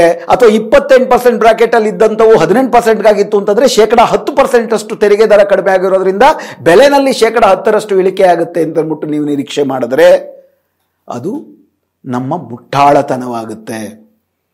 ಯಾಕಂದ್ರೆ ಹಾಗೆ ಮಾರುಕಟ್ಟೆನಲ್ಲಿ ನಡೆಯೋದಿಲ್ಲ. ಒಂದೇನಾಗ್ಬೋದು, ಸೆಪ್ಟೆಂಬರ್ 22ರಿಂದ ವಿಶೇಷವಾಗಿ ಯಾವ ಬಗೆಯ ಸರಕುಗಳಾಗಿದ್ದಾವೆ, ಫಾಸ್ಟ್ ಮೂವಿಂಗ್ ಕನ್ಸ್ಯೂಮರ್ ಗೂಡ್ಸ್ ಅಂತಾರೆ, ನಿಮ್ಮ ಸೋಪು, ಟೂತ್ ಬ್ರಷು ಇತ್ಯಾದಿಗಳು, ಹಾಗೂ ಕನ್ಸ್ಯೂಮರ್ ಡ್ಯೂರಬಲ್ಸ್ ಅಂತಾರೆ, ನಿಮ್ಮ ರೆಫ್ರಿಜರೇಟ್ರು, ನಿಮ್ಮ ಕಂಪ್ಯೂಟರ್ ಇತ್ಯಾದಿಗಳು ಬಂತು ಅಂತಂದ್ರೆ ಇದ್ರ ಮೇಲೆ, ಈ ರೆಫ್ರಿಜರೇಟರ್ ಇತ್ಯಾದಿಗಳ ಮೇಲೆ ನಿಮ್ಮ ಹೂಡಿಕೆ ಒಂದ್ಸತಿ ಮಾಡ್ತೀರಿ, ಪ್ರತಿನಿತ್ಯ ಟೂತ್ ಬ್ರಷ್ ಇವುಗಳನ್ನೆಲ್ಲ ಕೊಂಡ್ಕೊಳ್ತೀರಿ. ಅಥವಾ ಪ್ಯಾಕೇಜ್ಡ್ ಸ್ವೀಟು, ಪ್ಯಾಕೇಜ್ ಫುಡ್ ಅಂತ ಕರೀತಾರೆ. ಈ ಉದಾಹರಣೆಗೆ ದೀಪಾವಳಿ ಸೀಸನ್ ಬಂತು ಅಂತಂದ್ರೆ ಸಿಕ್ಕಾಪಟ್ಟೆ ಸಿಹಿ ತಿಂಡಿಗಳ ಮಾರಾಟ ಆಗುತ್ತೆ. ಇಂಥ ಸಿಹಿ ತಿಂಡಿಗಳ ಮೇಲೆ, ತುಪ್ಪದ ಮೇಲೆ ಅಥವಾ ಬೆಣ್ಣೆಯ ಮೇಲೆ ಹಾಗೂ ಒಟ್ಟಾರೆ ಸಕ್ಕರೆಯ ಮೇಲೆ, ಒಟ್ಟಾರೆ ಸ್ವೀಟ್ ಅಂತ ಮಾಡಿದ್ಮೇಲೆ ಆ ಪ್ರಾಡಕ್ಟ್ ಮೇಲೆ ಏನು 12% ಇದ್ದತ್ತು ಅದನ್ನು 5% ತಂದಿದ್ದಾರೆ. ದೀಪಾವಳಿ ಸೀಸನ್ನಲ್ಲಿ ಇಲ್ಲಿ ಒಂದಷ್ಟು ವಹಿವಾಟು ಜಾಸ್ತಿ ಆಗಬಹುದು. ಆದರೆ ಕಳೆದ 8 ವರ್ಷದಲ್ಲಿ ನಾವು ಗಮನಿಸ್ಕೊಂಡು ಬಂದಿರೋದೇನು, ಇವತ್ತು ಏನು ಯಾವ ಸರಕಿನ ಮೇಲೆ ತೆರಿಗೆ ಕಡಿಮೆ ಇರುತ್ತೆ, ಮುಂದಿನ GST ಮೀಟಿಂಗ್ನಲ್ಲೂ ಕೂಡ ಇದೇ ಮುಂದುವರೆದು 8 ವರ್ಷಗಳ ತನಕವೂ ಕೂಡ ಒಂದೇ ಸರಕಿಗೆ ಒಂದೇ ಬಗೆಯ ತೆರಿಗೆ ಅಂತಿಲ್ಲ. ದೀಪಾವಳಿ ಸೀಸನ್ ಮುಗಿದ ಮೇಲೆ, ಹಬ್ಬದ ಸೀಸನ್ ಮುಗಿದ ಮೇಲೆ ಮತ್ತೆ ತುಪ್ಪದ ಬೆಲೆ ಜಾಸ್ತಿ ಆಗ್ಬೋದು, ತುಪ್ಪದ ಮೇಲಿನ ತೆರಿಗೆ ದರ ಜಾಸ್ತಿ ಆಗ್ಬೋದು. ಇದು ಹಬ್ಬ ಸೆಪ್ಟೆಂಬರಲ್ಲಿ, ದೀಪಾವಳಿ ಬೋನಸ್ ಕೊಟ್ಟಿದ್ದೀವಿ ಅಂತ ಅಂದ್ಬಿಟ್ಟು ಅವರು ಈಗಾಗಲೇ ಘೋಷಣೆ ಮಾಡಿದ್ದಾರೆ. ಬಿಹಾರ್ನಲ್ಲಿ ನವೆಂಬರಲ್ಲಿ ಚುನಾವಣೆ ಇದೆ. ಈ ರಾಜಕೀಯ ಆರ್ಥಿಕ ಕಾರಣಗಳಿಗಾಗಿ ಮಾತ್ರ ಮಾಡಲಾಗಿದೆ. ಮತ್ತು ರಿಫ್ರಿಜರೇಟರ್ ಇತ್ಯಾದಿಗಳಿಗೆ ಒನ್ ಟೈಮ್ ಇನ್ವೆಸ್ಟ್ಮೆಂಟ್ನ ಮಾಡಿದ್ರೆ ಅದರಲ್ಲಿ ಒಂದಷ್ಟು ತೆರಿಗೆ ಖರೀದಿ ಆಗಬಹುದು ಅನ್ನುವ ನಿರೀಕ್ಷೆ ಇದೆ. ಅದು ಮಧ್ಯಮ ವರ್ಗದ ಮತ್ತು ಮೇಲ್ಮಧ್ಯಮ ವರ್ಗಕ್ಕೆ ನೇರವಾಗಿ ಲಾಭ ಸಿಗುವ ಸಂಗತಿಗಳು. ಆದರೆ ವಿಷಯ ಏನಪ್ಪಾ ಅಂತಂದ್ರೆ, FMCG ವಸ್ತುಗಳು ಅಂತ ಏನು ಕರಿತೀವಿ, ಸೋಪ್ ಇರ್ಬೋದು, ಟೂತ್ ಬ್ರಷ್ ಇರ್ಬೋದು, ಇದರ ಬೆಲೆ 12% ಇದ್ದಿದ್ದನ್ನು 5% ಮಾಡಿದ್ರು ತೆರಿಗೆಯನ್ನು ಮಾತ್ರಕ್ಕೆ ದಿನಕ್ಕೆ ಒಂದ್ಸತಿ ಹಲ್ಲುಜ್ಜೋರು 3 ಸತಿ ಹಲ್ಲುಜ್ಜಲ್ವಲ್ಲ. ತಿಂಗಳಿಗೆ 1-2 ಟೂತ್ ಬ್ರಷ್ ಖರೀದಿ ಮಾಡೋರು ಸಿಕ್ಕಾಪಟ್ಟೆ ಹಲ್ಲನ್ನ ಉಜ್ಜಿ 3-4 ಟೂತ್ ಬ್ರಷ್ ಖರೀದಿ ಮಾಡಲ್ಲ. 3-4 ಟೂತ್ ಪೇಸ್ಟ್ಗಳು ಖರೀದಿ ಮಾಡಲ್ಲ. ದರ ಕಡಿಮೆ ಆಯಿತು ಅನ್ನುವ ಕಾರಣಕ್ಕೆ ಕೆಲವು ಖರೀದಿಗಳು ಜಾಸ್ತಿ ಆಗೋದಿಲ್ಲ, ಯಾಕಂದ್ರೆ ಅದರ ಅಗತ್ಯಗಳು ಎಷ್ಟಿರುತ್ತೋ ಅಷ್ಟೇ ಇರುತ್ತೆ. ಆದರೆ ಅದರ ಮೇಲಿನ ವೆಚ್ಚ ಕಡಿಮೆ ಆದಾಗ ಏನು ಸ್ವಲ್ಪ ಉಳಿತಾಯ ಆಗುತ್ತೆ, ಆ ಉಳಿತಾಯವನ್ನು ಇತರದರ ಮೇಲೆ ವಿನಿಯೋಗಿಸ್ಬೋದಾ ಅಂತಂದ್ರೆ, ಇತರರ ಮೇಲೆ ವಿನಿಯೋಗಿಸಬೇಕು ಅಂತಾದಾಗ ಅದರ ಒಟ್ಟಾರೆ ಬೆಲೆ ಏನು ತೆರಿಗೆ ದರ ಇಳಿಕೆಯಿಂದ ಆಗುತ್ತೆ ಅಂತ ನಿರೀಕ್ಷಿಸಲಾಗುತ್ತೆ ಅದೇ ಇರಬೇಕು, ಆಗ ಮಾತ್ರ ಮಾಡೋದಕ್ಕೆ ಸಾಧ್ಯ. ಅಥವಾ ಈ ಇಳಿಕೆನಲ್ಲಿ ನಿಮ್ಮ ಆದಾಯವೇ ಈಗ ಕಡಿಮೆ ಇರೋದ್ರಿಂದ ಈ ಇಳಿಕೆಯನ್ನು ಇನ್ನೂ ಅತ್ಯಗತ್ಯ ವಸ್ತುಗಳ ಮೇಲೆ ಖರ್ಚು ಮಾಡಬಹುದೇ ಹೊರತು ಡ್ಯೂರಬಲ್ಸ್ ಮೇಲೆ ತಳಮಧ್ಯಮ ವರ್ಗ ಇತ್ಯಾದಿಗಳು ವೆಚ್ಚ ಮಾಡುವ ಸಾಧ್ಯತೆಗಳು ಬಹಳ ಕಡಿಮೆ ಇದೆ. ಇದು 2ನೇ ಸಂಗತಿ. 3ನೇ ಸಂಗತಿ, ಸರ್ಕಾರ ಇದರಲ್ಲಿ ಹೇಳದೇ ಇರುವಂತಹ ಅತಿ ಮುಖ್ಯವಾದಂಥ ವಿಷಯ ಏನಪ್ಪಾ ಅಂತಂದ್ರೆ, ಯಾವ್ಯಾವುದರಲ್ಲಿ ಇಳಿಕೆ ಆಗುತ್ತೆ, ಕಣ್ಣಿಗೆ ಕಾಣುವಂತಹ ವಿಷಯಗಳಲ್ಲಿ ಇಳಿಕೆ ಆಗುತ್ತೆ. ಇನ್ಫ್ಯಾಕ್ಟ್ ಸೆಪ್ಟೆಂಬರ್ 22ಕ್ಕೆ ಈ ದರಗಳು ಜಾರಿಗೆ ಬಂತು ಅಂತಂದ್ರೆ ಮೇಲ್ನೋಟಕ್ಕೆ ಅಲ್ಪ ಸ್ವಲ್ಪ 1%, 5%, 3%, 4% ದರ ಇಳಿಕೆ ಕಾಣುತ್ತೆ. ಅದರ ಬಗ್ಗೆ ಸಿಕ್ಕಾಪಟ್ಟೆ ಗೋಧಿ ಮೀಡಿಯಾ ನೋಡಿ ಇವತ್ತು ದೀಪಾವಳಿ ಎಷ್ಟು ಸಿಹಿಯಾಗಿ ಆಚರಿಸಕ್ಕೆ ಸಾಧ್ಯ ಆಯಿತು, ಮೋದಿ ಅವರಿಗೆ ನಮಸ್ಕಾರ ಅಂತೆಲ್ಲ ಹೇಳ್ಬೋದು. ಇವೆಲ್ಲವೂ ಕಣ್ಣಿಗೆ ಕಾಣುವ ಸಂಗತಿಗಳು, ಕಣ್ಣಿಗೆ ಕಾಣುವ ಸರಕುಗಳಲ್ಲಿ ಆಗಿರುವಂತಹ ದರ ಇಳಿಕೆಗಳು. ಆದರೆ ಈ ಸರ್ಕಾರ ಜನರಿಂದ ಮುಚ್ಚಿಟ್ಟಿರುವ ವಿಷಯ ಏನಪ್ಪಾ ಅಂದ್ರೆ, ಜನರ ಕಣ್ಣಿಗೆ ನೇರವಾಗಿ ಕಾಣದ, ಉದಾಹರಣೆಗೆ ನಾವು ದೀಪ ಹಾಕ್ತೀವಿ, ದೀಪದ ಬಲ್ಬ್ ಕಾಣುತ್ತೆ, ಆದರೆ ಆ ದೀಪದ ಬಲ್ಬ್ಗೆ ಬೇಕಾಗಿರುವ ಎಲೆಕ್ಟ್ರಿಸಿಟಿ ಏನಿದೆ, ಆ ಎಲೆಕ್ಟ್ರಿಸಿಟಿ ಉತ್ಪಾದನೆ ಆಗೋದು ಭಾರತದಲ್ಲಿ ಪ್ರಧಾನವಾಗಿ ಕಲ್ಲಿದ್ದಲು ಆಧಾರಿತ ಉಷ್ಣ ಸ್ಥಾವರದಿಂದ. ನಮಗೆ ಬಲ್ಬಿನ ಬೆಲೆ ಕಾಣುತ್ತೆ, ಕಲ್ಲಿದ್ದಲ ಬೆಲೆ ಕಾಣೋದಿಲ್ಲ. ಇದು ಕಣ್ಣಿಗೆ ಕಾಣದ ಸರಕುಗಳು. ಕಲ್ಲಿದ್ದಲ ಬೆಲೆ ಜಾಸ್ತಿ ಆಯಿತು ಅಂತಂದ್ರೆ ವಿದ್ಯುತ್ತಿನ ಒಟ್ಟಾರೆ ಪರ್ ಯೂನಿಟ್ ಬೆಲೆ ಜಾಸ್ತಿ ಆಗುತ್ತೆ. ಬಲ್ಬ್ ಬೆಲೆ ಅದೇ ಇರುತ್ತೆ. ಬಲ್ಬು ನಿಮಗೆ ಅಂಗಡಿನಲ್ಲಿ ಖರೀದಿ ಮಾಡ್ಕೊಂಡ್ ಬರ್ತೀವಿ, ಬಲ್ಬ್ ಬೆಲೆ 60 ರೂಪಾಯೋ 50 ರೂಪಾಯೋ 80 ರೂಪಾಯೋ ಅಷ್ಟೇ ಇರುತ್ತೆ. ಆದರೆ ಪರ್ ಯೂನಿಟ್ ಎಲೆಕ್ಟ್ರಿಸಿಟಿ ಕಾಸ್ಟ್ ಏನಾಗುತ್ತೆ, ಕಲ್ಲಿದ್ದಲ ಬೆಲೆ ಜಾಸ್ತಿ ಆದರೆ ಅದು ನಿಮ್ಮ ಒಟ್ಟಾರೆ ತಿಂಗಳ ಎಲೆಕ್ಟ್ರಿಸಿಟಿ ಬಿಲ್ನಲ್ಲಿ 200 ರೂಪಾಯಿ ಇದ್ದಿದ್ದು 500 ರೂಪಾಯಿ ಬಂದರೆ, 500 ರೂಪಾಯಿ ಇದ್ದದ್ದು 1000 ರೂಪಾಯಿಗೆ ಬಂದಾಗ ಬಲ್ಬ್ ಬೆಲೆ ಅಷ್ಟೇ ಇರೋದು ಕಾಣುತ್ತೆ. 500 ರೂಪಾಯಿಗೂ ಇದಕ್ಕೂ ಇರೋ ಸಂಬಂಧ ನಮಗೆ ಅರ್ಥವಾಗೋದಿಲ್ಲ. ಯಾಕಿದನ್ನು ಹೇಳ್ತಿದ್ದೀನಿ ಅಂದರೆ, ಇದೇ ತಿದ್ದುಪಡಿಯನ್ನು ಘೋಷಣೆ ಮಾಡಿದ ಹೊತ್ತಿನಲ್ಲೇ ಬಲ್ಬಿನ ಬೆಲೆ ಕಡಿಮೆ ಮಾಡಿದ್ದಾರೆ. ಕಲ್ಲಿದ್ದಲ ಮೇಲಿದ್ದಂಥ ದರವನ್ನು, ಅದು 5% ಇತ್ತು ಕಲ್ಲಿದ್ದಲ ಮೇಲೆ ತೆರಿಗೆ ದರ, ಅದನ್ನ 18% ಮಾಡಿದ್ದಾರೆ. 3 ಪಟ್ಟು ಜಾಸ್ತಿ ಮಾಡಿದ್ದಾರೆ. ಬಲ್ಬನ್ನ ತೋರಿಸ್ತಾರೆ, ಎಲೆಕ್ಟ್ರಿಸಿಟಿ ಬೆಲೆ ಜಾಸ್ತಿ ಮಾಡ್ತಾರೆ. ಪೆಟ್ರೋಲಿಯಂನ ಗ್ಯಾಸ್ ಪೈಪ್ಲೈನ್ ಮೂಲಕ ನೀವು ಸಾಗಾಟ ಮಾಡಿದ್ರೆ ಆ ಪೈಪ್ಲೈನ್ ಸಾಗಾಟದ ಮೇಲೆ ಇದುವರೆ ತನಕ ಇದ್ದಂಥ ದರ 5%, ಇವಾಗ ಅದು 18%ಕ್ಕಾಗಿದೆ. 3 ಪಟ್ಟಿಗಿಂತ ಜಾಸ್ತಿ ಆಗಿದೆ ಅದೀಗ. ಅಂದ್ರೆ ಒಟ್ಟಾರೆ ಶಕ್ತಿಯ ಮೇಲೆ, ಎನರ್ಜಿ ಎಕ್ಸ್ಪೆಂಡಿಚರ್ ಏನಿದೆ ಅದರ ಮೇಲೆ ತೆರಿಗೆ ದರ 3 ಪಟ್ಟು ಜಾಸ್ತಿ ಆಗಿದೆ. ಈ ಎನರ್ಜಿಯನ್ನ ನಾವು ತಿಂಗಳಿಗೊಂದ್ಸತಿ ಕಟ್ತೀವಿ, ಅಥವಾ ಪೆಟ್ರೋಲ್ ಬೆಲೆ ನಾವು ಪೆಟ್ರೋಲ್ ಕೊಂಡ್ಕೊಳಕ್ ಹೋದಾಗ ಅದರಲ್ಲಿ ಬೆಲೆ ಜಾಸ್ತಿ ಆಗಿರೋದು 2 ರೂಪಾಯಿ 3 ರೂಪಾಯಿ ಜಾಸ್ತಿ ಆಗಿರುತ್ತೋ ನಮಗದು ಗೊತ್ತಿಲ್ಲ. ಯಾಕಂದ್ರೆ ಪೆಟ್ರೋಲು ಮತ್ತು ಎಲೆಕ್ಟ್ರಿಸಿಟಿ ಈಗ GST ಅಡಿನಲ್ಲಿ ಬರೋದಿಲ್ಲ. ಹೀಗಾಗಿ GST ವ್ಯಾಪ್ತಿಯಲ್ಲಿ ಹೊರಗಿರೋದ್ರಿಂದ ಅದು ಎಷ್ಟು ಜಾಸ್ತಿ ಆದರೂ ಕೂಡ ನಮ್ಗೆ ಅದರ ಅಂದಾಜು ಸಿಗೋದಿಲ್ಲ. ಹೀಗಾಗಿ ಒಂದು ಕೈನಲ್ಲಿ ಕೊಟ್ಟು ಇದೇ ಸರ್ಕಾರ ಇದೇ ತಿದ್ದುಪಡಿಗಳಲ್ಲಿ ನಮಗೆ ದೊಡ್ಡ ಬಗೆಯ ಸಂಭ್ರಮವನ್ನು ಉಂಟಾಗ್ತಿರ್ಬೇಕಾದ್ರೆ ಮತ್ತೊಂದು ಕಡೆಯಿಂದ ಕಿತ್ಕೊಳ್ತಾ ಇದ್ದಾರೆ. ಇವೆರಡು ಇದುವರೆ ತನಕ ಗಮನಕ್ಕೆ ಬಂದಿರುವ ಸಂಗತಿಗಳು. ಇದರಲ್ಲಿ 3500 ಸರಕುಗಳಿರ್ತವೆ.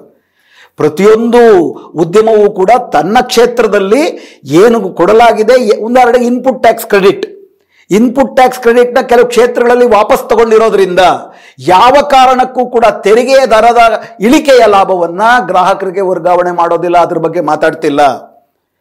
ಎನರ್ಜಿ ಕಾಸ್ಟ್ ಏನಾಗಿದೆ, ಇದು 3 ಪಟ್ಟು ತೆರಿಗೆಯ ದರ ಜಾಸ್ತಿ ಆಗಿರೋದ್ರಿಂದ ಪ್ರತಿಯೊಂದು ಕ್ಷೇತ್ರದಲ್ಲೂ ಕೂಡ, ಕೊನೆಗೆ ನಿಮ್ಮ ಸ್ವೀಟ್ ಪ್ಯಾಕೆಟ್ ಏನಿದೆ ಅದರ ಕ್ಷೇತ್ರದಲ್ಲೂ ಕೂಡ ಒಂದು ಸ್ವೀಟನ್ನು ಉತ್ಪಾದನೆ ಮಾಡುವುದಕ್ಕೆ ಏನು ಒಂದು ಎನರ್ಜಿ ಖರ್ಚಾಗುತ್ತೆ, ಅದು 2 ಪಟ್ಟು ತೆರಿಗೆ ದರದಿಂದ ಅವರು ಒಟ್ಟಾರೆ ಕಾಸ್ಟ್ ಜಾಸ್ತಿ ಆದರೆ ಬೆಣ್ಣೆಯ ತೆರಿಗೆಯ ದರ ಕಡಿಮೆ ಆಗಿರ್ಬೋದು, ವಿದ್ಯುತ್ತಿನ ತೆರಿಗೆ ದರ ಜಾಸ್ತಿ ಆಗಿರೋದ್ರಿಂದ ಒಟ್ಟಾರೆಯಾಗಿ ಸ್ವೀಟಿನ ಬೆಲೆ ಜಾಸ್ತಿ ಕಡಿಮೆ ಆಗದೇನೆ ಹೋಗ್ಬೋದು. ಯಾಕಂದ್ರೆ ಲೆಕ್ಕ ಹಾಗೆ ಹಾಕೋದು, ಒಟ್ಟಾರೆ ವೆಚ್ಚವೆಷ್ಟು, ತೆರಿಗೆ ಎಷ್ಟು, ಅಂತಿಮ ಬೆಲೆ ಎಷ್ಟು. ಒಟ್ಟಾರೆ ವೆಚ್ಚದಲ್ಲಿ ಎನರ್ಜಿ ವೆಚ್ಚ ಕೂಡ ಬರೋದ್ರಿಂದ ಅಂತಿಮವಾಗಿ ಒಂದು ವಸ್ತುವಿನ ಸರಕಿನ ಬೆಲೆ ಕೇವಲ ಈ ತೆರಿಗೆ ದರವನ್ನು ಆಧರಿಸುವುದಿಲ್ಲ. ಅದೇ ರೀತಿ ಇನ್ಶೂರೆನ್ಸ್ ಬಗ್ಗೆನೂ ಕೂಡ ಬಹಳ ಹೇಳಲಾಗ್ತಿದೆ. ಇನ್ಶೂರೆನ್ಸ್ನ ಕಡಿಮೆ ಮಾಡಿದ್ದಾರೆ. ಎಲ್ಲಕ್ಕಿಂತ ಜೀವನಾವಶ್ಯಕವಾದಂಥ ವಸ್ತುಗಳ, ಜೀವನಾವಶ್ಯಕ ವೈದ್ಯಕೀಯ ವಿಷಯಗಳ ಮೇಲೆ, ಅದರ ಔಷಧಿಗಳ ಮೇಲೆ ಬೆಲೆ ಕಡಿಮೆ, ತೆರಿಗೆಯ ದರ ಕಡಿಮೆ ಆಗಿದೆ. ಅದೇ ವಿಷಯ, ತೆರಿಗೆಯ ದರ ಕಡಿಮೆ ಆಗಿದೆ, ಆದರೆ ತಲಾವಾರು ವೆಚ್ಚ ಕಡಿಮೆ ಆಗುತ್ತಾ? ಒಂದು ಕಂಪನಿ ಮಾಡುವ ವೆಚ್ಚ ಕಡಿಮೆ ಆಗುತ್ತೆ, ಯಾಕಂದ್ರೆ ತೆರಿಗೆ ಒಂದು ಭಾಗ, ಉಳಿದಂತೆ ಕಚ್ಚಾ ವಸ್ತುಗಳು, ಅದಕ್ಕೆ ಉತ್ಪಾದನೆಗೆ ಬೇಕಾಗಿರುವ ಎನರ್ಜಿ ಕಾಸ್ಟು, ಇವುಗಳೆಲ್ಲದರಲ್ಲೂ ಕೂಡ ಏನೇನು ತೆರಿಗೆ ದರ ಆಗಿದೆ ಅನ್ನೋದ್ರ ಬಗ್ಗೆ ಇನ್ನೂ ನಮಗೆ ಸ್ಪಷ್ಟವಾದ ಮಾಹಿತಿ ಇಲ್ಲ. ಇವೆರಡರ ಬಗ್ಗೆ ಅಂತೂ ಸ್ಪಷ್ಟವಾದ ಮಾಹಿತಿ ಇದೆ. ಪ್ರತಿಯೊಂದು ಕ್ಷೇತ್ರದಲ್ಲೂ ಎನರ್ಜಿ ವೆಚ್ಚದ ಮೇಲಿನ ತೆರಿಗೆ 3 ಪಟ್ಟು ಜಾಸ್ತಿ ಆಗಿದೆ. ಹೀಗಾಗಿ ಯಾವ ವಿಶೇಷ ಸಂಭ್ರಮಕ್ಕೂ ಕೂಡ ಕಾರಣವಿಲ್ಲ. ತೆರಿಗೆಯ ಸರಳೀಕರಣ ಅಂತ ಹೇಳಲಾಗ್ತಿದೆ. 40%ಗೆ ಸಿನ್ ಟ್ಯಾಕ್ಸ್ ಅಂತ ಇನ್ನೊಂದು ಹೊಸ ಬಗೆಯದಿದೆ. ಈಗ ನಿಮ್ಮ ಬೀಡಿ, ಸಿಗರೇಟು, ತಂಬಾಕು, ಆಲ್ಕೋಹಾಲು ಇವೆಲ್ಲವೂ ಕೂಡ ಆ ಕ್ಷೇತ್ರಕ್ಕೆ ಹೋಗಿ ಸೇರ್ಕೊಳ್ಳಲಾಗಿದೆ. ಎಲ್ಲಿಯ ತನಕ ಅದರ ಉತ್ಪಾದನೆಯನ್ನು ನಿಲ್ಲಿಸೋದಿಲ್ವೋ, ಉದಾಹರಣೆಗೆ ಆಲ್ಕೋಹಾಲು, ಬೀಡಿ ಇತ್ಯಾದಿಗಳು, ಇದರ ಮೇಲೆ ಒಂದು ರ್ಯಾಡಿಕಲ್ ಆದಂಥ ಒಂದು ಕ್ರಮ ತೆಗೆದುಕೊಂಡು ಅದನ್ನು ಉತ್ಪಾದನೆ ನಿಲ್ಲಿಸೋದಿಲ್ವೋ, ಎಲ್ಲಿಯ ತನಕ ನೀವು ಅದನ್ನು ಮಾರುಕಟ್ಟೆಯಲ್ಲಿ ಇಟ್ಟು ತೆರಿಗೆ ಜಾಸ್ತಿ ಮಾಡಿದ್ರೆ ಮನೆಯಲ್ಲಿ ಇತರ ಎಕ್ಸ್ಪೆಂಡಿಚರ್ ಕಡಿಮೆ ಆಗಿ ಆಲ್ಕೋಹಾಲ್ ಎಕ್ಸ್ಪೆಂಡಿಚರ್ ಜಾಸ್ತಿ ಆಗುತ್ತೆ. ಪುರುಷ ಪ್ರಧಾನವಾದಂಥ ಕುಟುಂಬಗಳಲ್ಲಿ ಆಗುವಂಥದ್ದು ಅದೇ. ಸೊ ವಿಷಯ ಏನಪ್ಪ ಅಂತಂದರೆ, ಇವತ್ತಿಗೂ ಕೂಡ ಈ ತಿದ್ದುಪಡಿಗಳಲ್ಲಿ GST ತಿದ್ದುಪಡಿನಲ್ಲಿ 18% ಅನ್ನುವಂಥದ್ದು, ಯಾಕಂದ್ರೆ ಫಸ್ಟ್ ಆಫ್ ಆಲ್ ಬೇರೆ ಬೇರೆ ದೇಶಗಳಲ್ಲಿ GST ಸರಳೀಕರಣ ಆದಾಗ ಹಲವಾರು ದೇಶಗಳಲ್ಲಿ ಒಂದೇ ಇದೆ, ಒಂದು ದೇಶ ಒಂದೇ ತೆರಿಗೆ ಪದ್ಧತಿ. ಬಹುಪಾಲು ದೇಶಗಳಲ್ಲಿ 12% ಮಾತ್ರ ಇದೆ. ಹಾಗಾದ್ರೆ ಆ ದೇಶಗಳು ಹೆಂಗೆ ನಡೆಸ್ತವೆ ತಮ್ಮ ದೇಶದ ಆರ್ಥಿಕ ವ್ಯವಸ್ಥೆಯನ್ನ? ಆ ದೇಶದ ಆರ್ಥಿಕ ವ್ಯವಸ್ಥೆಯ ಪ್ರಧಾನವಾದಂಥ ತೆರಿಗೆಯ ಮೂಲ ಈ ರೀತಿಯ ಪರೋಕ್ಷ ತೆರಿಗೆಗಳಲ್ಲ, ಪ್ರತ್ಯಕ್ಷ ತೆರಿಗೆಗಳು. ಹೀಗಾಗಿಯೇ ನಿಜಕ್ಕೂ ಪ್ರಜಾತಂತ್ರವನ್ನು ಅಲ್ಪ ಸ್ವಲ್ಪ ಆಚರಣೆಯಲ್ಲಿ ಇಟ್ಕೊಂಡಿರೋ ದೇಶಗಳು ಅಂತ ಏನು ಸ್ಕ್ಯಾಂಡಿನೇವಿಯನ್ ದೇಶಗಳ ಬಗ್ಗೆ ನಾವು ಹೇಳ್ತೀವಿ, ನಾರ್ವೆ, ಸ್ವೀಡನ್ನು ಇತ್ಯಾದಿಗಳು, ಅಷ್ಟೆಲ್ಲ ಯಾಕೆ ಅಮೆರಿಕವನ್ನು ಕೂಡ ನೀವು ತೆಗೆದುಕೊಂಡ್ರೆ ಪ್ರತ್ಯಕ್ಷ ತೆರಿಗೆ ಮತ್ತು ಪರೋಕ್ಷ ತೆರಿಗೆಯ ಅನುಪಾತದಲ್ಲಿ ಯಾವತ್ತಿಗೂ ಕೂಡ ನಿಮ್ಮ ಆದಾಯಕ್ಕೆ ತಕ್ಕನಾಗೆ ತೆರಿಗೆ ಹೆಚ್ಚಿಗೆ ಕಟ್ಟುವಂತಹ ಪ್ರತ್ಯಕ್ಷ ತೆರಿಗೆಯ ಪಾಲು ಜಾಸ್ತಿ, ಪರೋಕ್ಷ ತೆರಿಗೆಯ ಪಾಲು ಕಡಿಮೆ.